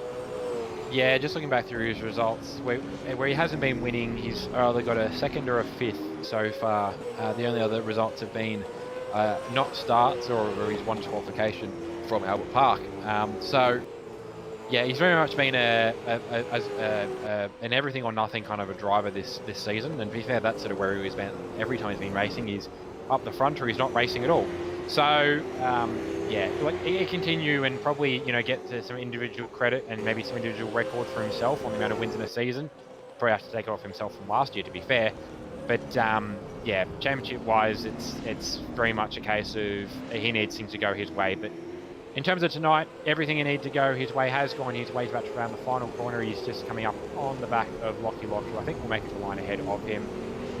He's just going over to probably to save himself from doing another lap, and Luke Rosella will take the win. He will indeed. He'll have to be careful there, Lockie Lock, actually, as well, because he was actually battling with Cam Rutledge for that position there between the two of them, 10th and 11th, so that's where those two finish. And here comes Kurt Stenberg to the line now. He's got some comfortable margin ahead of Tim Redmond, and with the Kiwis still there as well. So Rosella first, Stenberg second, and then to welcome back to the podium for Tim Redmond after missing the last round at Queensland Raceway. He returns with a successful outing, up 2 spots from where he finished. Devonish will be ruining that one. He missed out on an opportunity there, I think. The 3-stop strategy for the others sort of played a little bit differently. It was there for the taking, but unfortunately did not have the car pace to make it work. The same can be said for Tim Redmond, overhauled by the 3-stop strategy guys. Would have been a 3-stop strategy that probably would have worked in favour for Corey McFarlane too, if not for that late penalty on down at turn 7 and 8, where he had to make a shortcut, and then that unfortunately put him over the track limits. Brendan Ross, 6th place finish for him. So the only Pixel Sim Sport car to make the flag this time around. So it's the first time this season they haven't got both cars to the line. Termo, 7th, so it's a much better outing compared to Queensland Raceway for CRE Race Engineering compared to what they went through, or the pain they went through 3 weeks ago. Daniel Cox home in 8th, so another top 10 for Daniel Cox. 9th for Brent Foley, and Lockie Lock in the top 10. So I think for Lockie Lock, as he's pushing Dane Liccardo home here, and yeah, just avoiding the tyre bundle of death. Got into the top 10 shootout, drove well in the top 10 shootout to get to starting in 8th and home in 10th, and I think he'll look at that and go, yep, that's a successful night for me. Yeah, no, some good points all in the end. I think we mentioned earlier with being the single Pixel Sim Sports finish for Rossi, I think that might actually be enough to swing the championship points the team's points would have back around again. It certainly will. Reed back ahead is so Pixel Sims was there. They've finally just gotten to the leader team's points, which has sort of been their target this season. They've got work to do again, so they won't be resting on their laurels.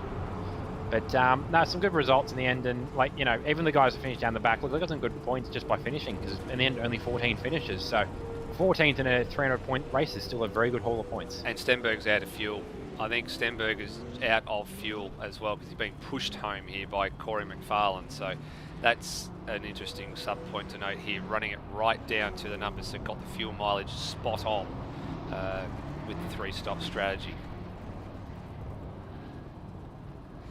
All right, so a little bit of a break here with the drivers going to climb out of their sweaty cockpits and get gloves off and headsets on, and we'll get up here and have a chat with us in a few moments' time.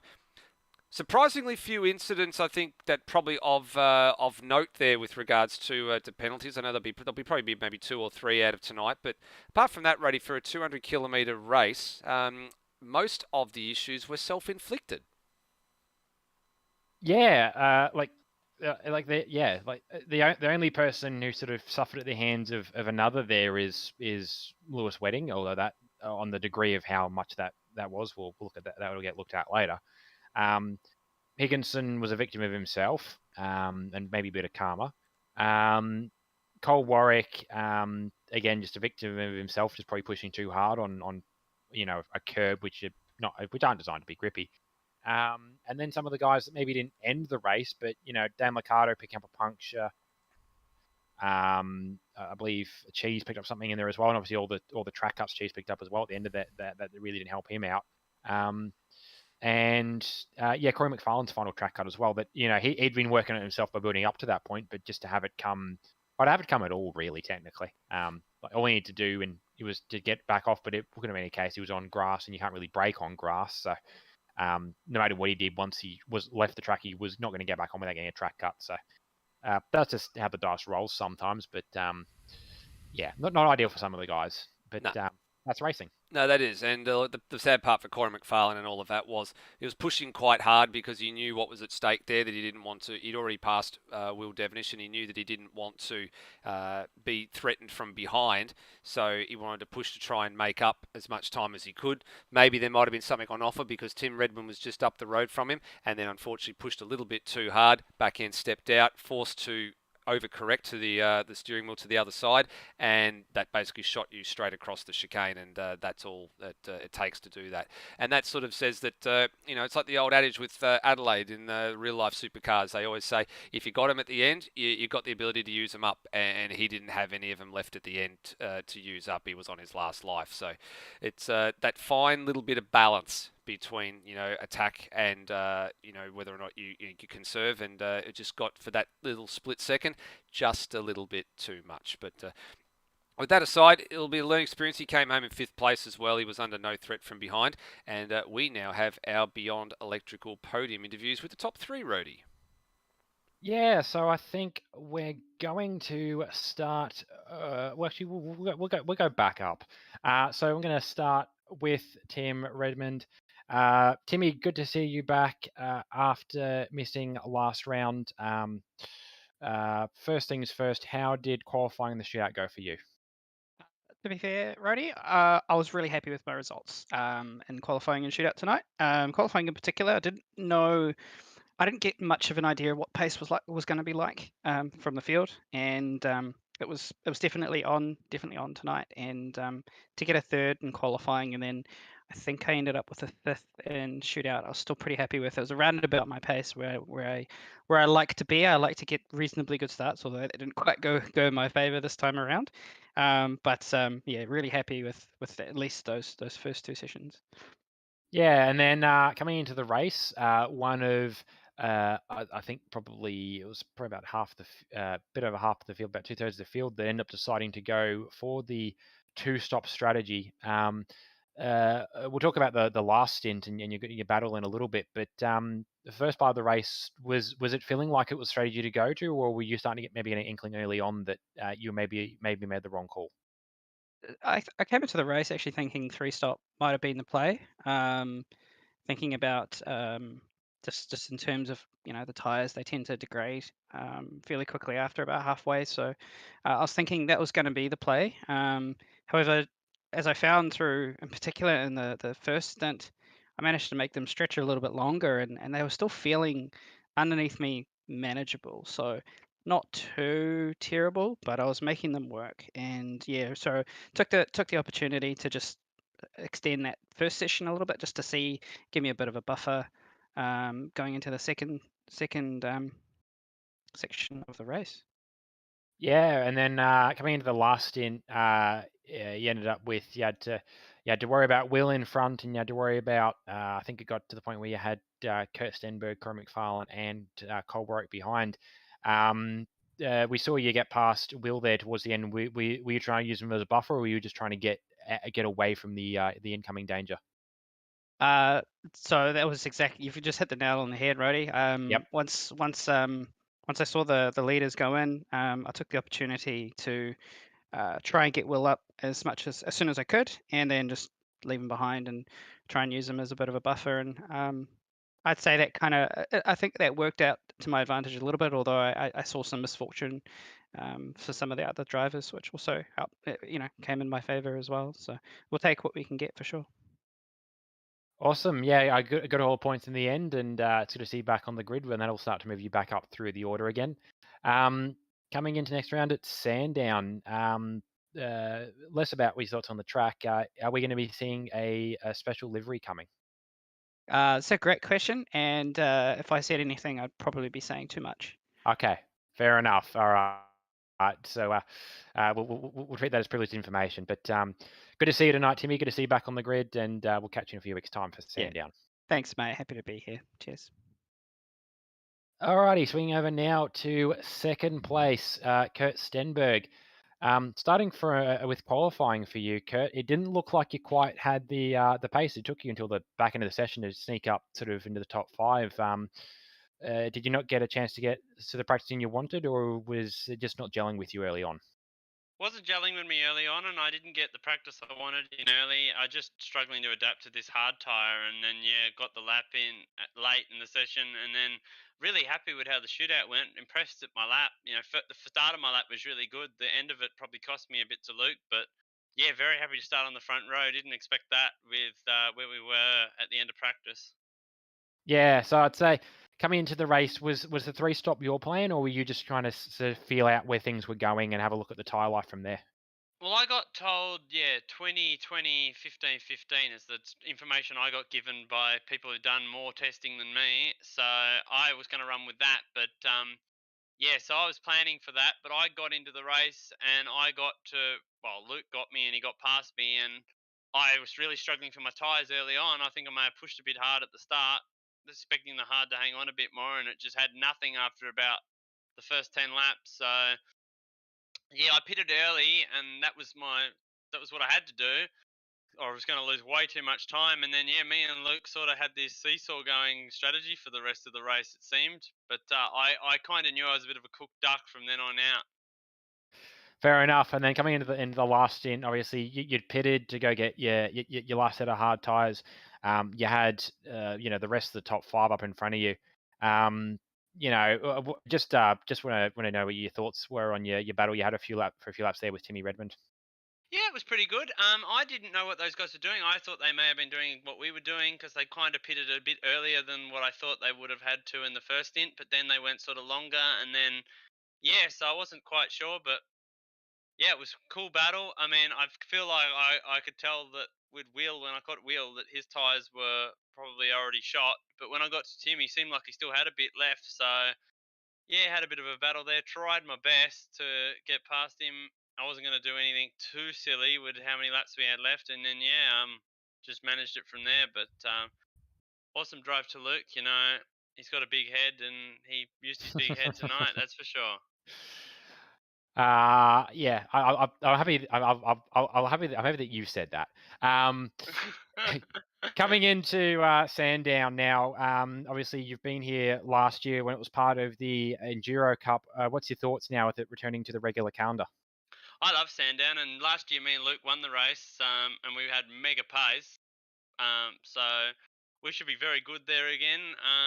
He'll probably beat me because that's the kind of bloke he is at the minute. He seems to be on a roll, and you just ask him how great he is when he talks next. But yeah, but I really love Sandown. It's one of my favourite tracks, so I'm really keen for it. And we'll see. I know it's retro round. I had a plan to do something.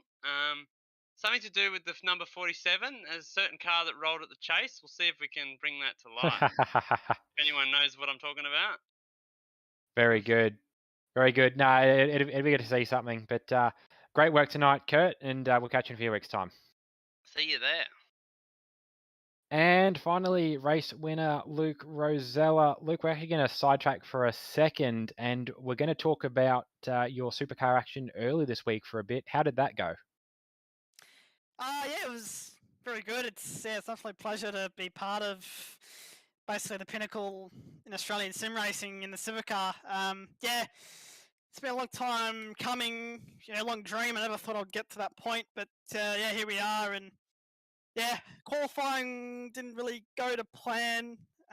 Qualified 18th out of 19 cars, but yeah, the race car was much better, and we capitalised on other people's misfortunes really, and got a home with a top 10 finish. So it was very good. Thanks to Scott Nolan for spectating and giving me a hand as well. It was good. Awesome, and we wish you luck for the rest of the season. Cutting across to tonight, obviously, you had the pace going pretty comfortably. I think the only point you were majorly challenged, at least in qualifying, was when Corey come out. What was it, 2/10 quicker than you on the first flying lap? But outside from that, the race went pretty well to plan for you. Yeah, we went by the strategy that me and Cole sort of formed earlier today. Yeah, the 3-stop was definitely the plan. But we later saw that the 2-stop was actually faster overall. But I think we had the luxury of pace really to sort of mask that and get away with it. So, but no, it all went to plan. I even extended the first 2 stops. I was originally going to go 20, but I went 23, and it worked out at the end of the final stint because I had a 4 or 5 second buffer to Tim and all the other guys because I took the minimum amount of fuel I needed for the tyres to cover the stop. So that worked out really well at the end. It was good. I was going to say that track, we thought you were doing a 2-stopper and just took the opportunity at the end to try and go for get extra championship point for seeing the fastest lap. But that makes sense too, and it works out nicely when your final stint is essentially just a qualifying run because you can just get out there and have some fun. Points wise, you haven't been able to attend the full year, but this pushes you back up again in the points. So that's pretty good. And then coming into Sandown, what's your thoughts? Oh, I can't wait. Yeah, Sandown's probably one of my strongest Australian tracks in sim racing. So, yeah, I want to do really well there. It's a good track, good for racing. We have a really good setup there as well for that track from Enduro Cup. So yeah, I think me and Stenny would be pretty close. So no, it'd be good. I have a retro livery planned for all 4 cars that I need to take care of. So Beautiful. yeah, expect them to come along in the next couple of weeks. So that'll be good. Awesome. Alrighty, Luke. Great work tonight, mate, and we'll catch you in a few weeks. Thanks, Roddy. And that has been our podium.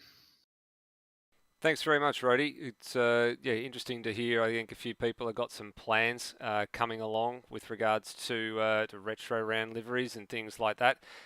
Interesting to say that Luke's got liveries planned for 4 cars, and of course that means his own.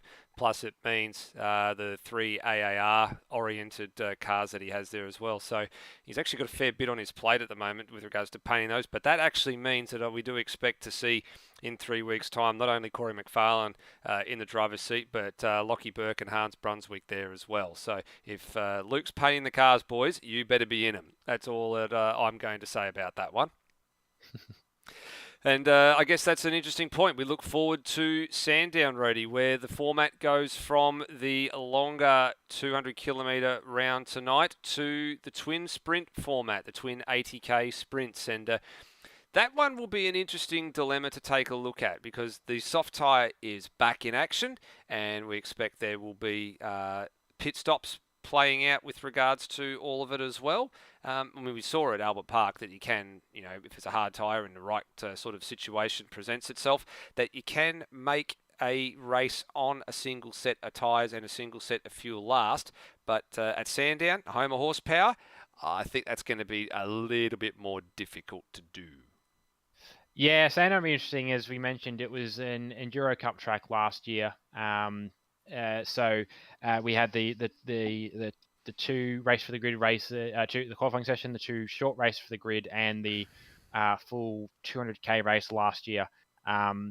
It'll be interesting, even just bringing it into a sprint format where you can, you think wider picture obviously with the championship, but you also think minor picture within just the race, not worrying about the Enduro, it just being a part of the Enduro Cup as a whole. But no, it'd be interesting to see back on the calendar, and it's good to restore as much as it really worked well as an Enduro Cup round. It also is good to have it back for the retro round. Calder was a really great track for that last year, but it's good to have it back where I suppose it belongs. And obviously, Calder Park's not dead and buried, but Calder Park needed a break after the last few years we've given it. So good to have it back at Sandown. And now I can't wait to see some of the liveries people come up with. I agree. Can't wait to see what gets dished up in the next couple of weeks. And I guess that serves as a reminder to all the drivers and those that are driving but watching the live stream at the moment. 2 weeks, gentlemen.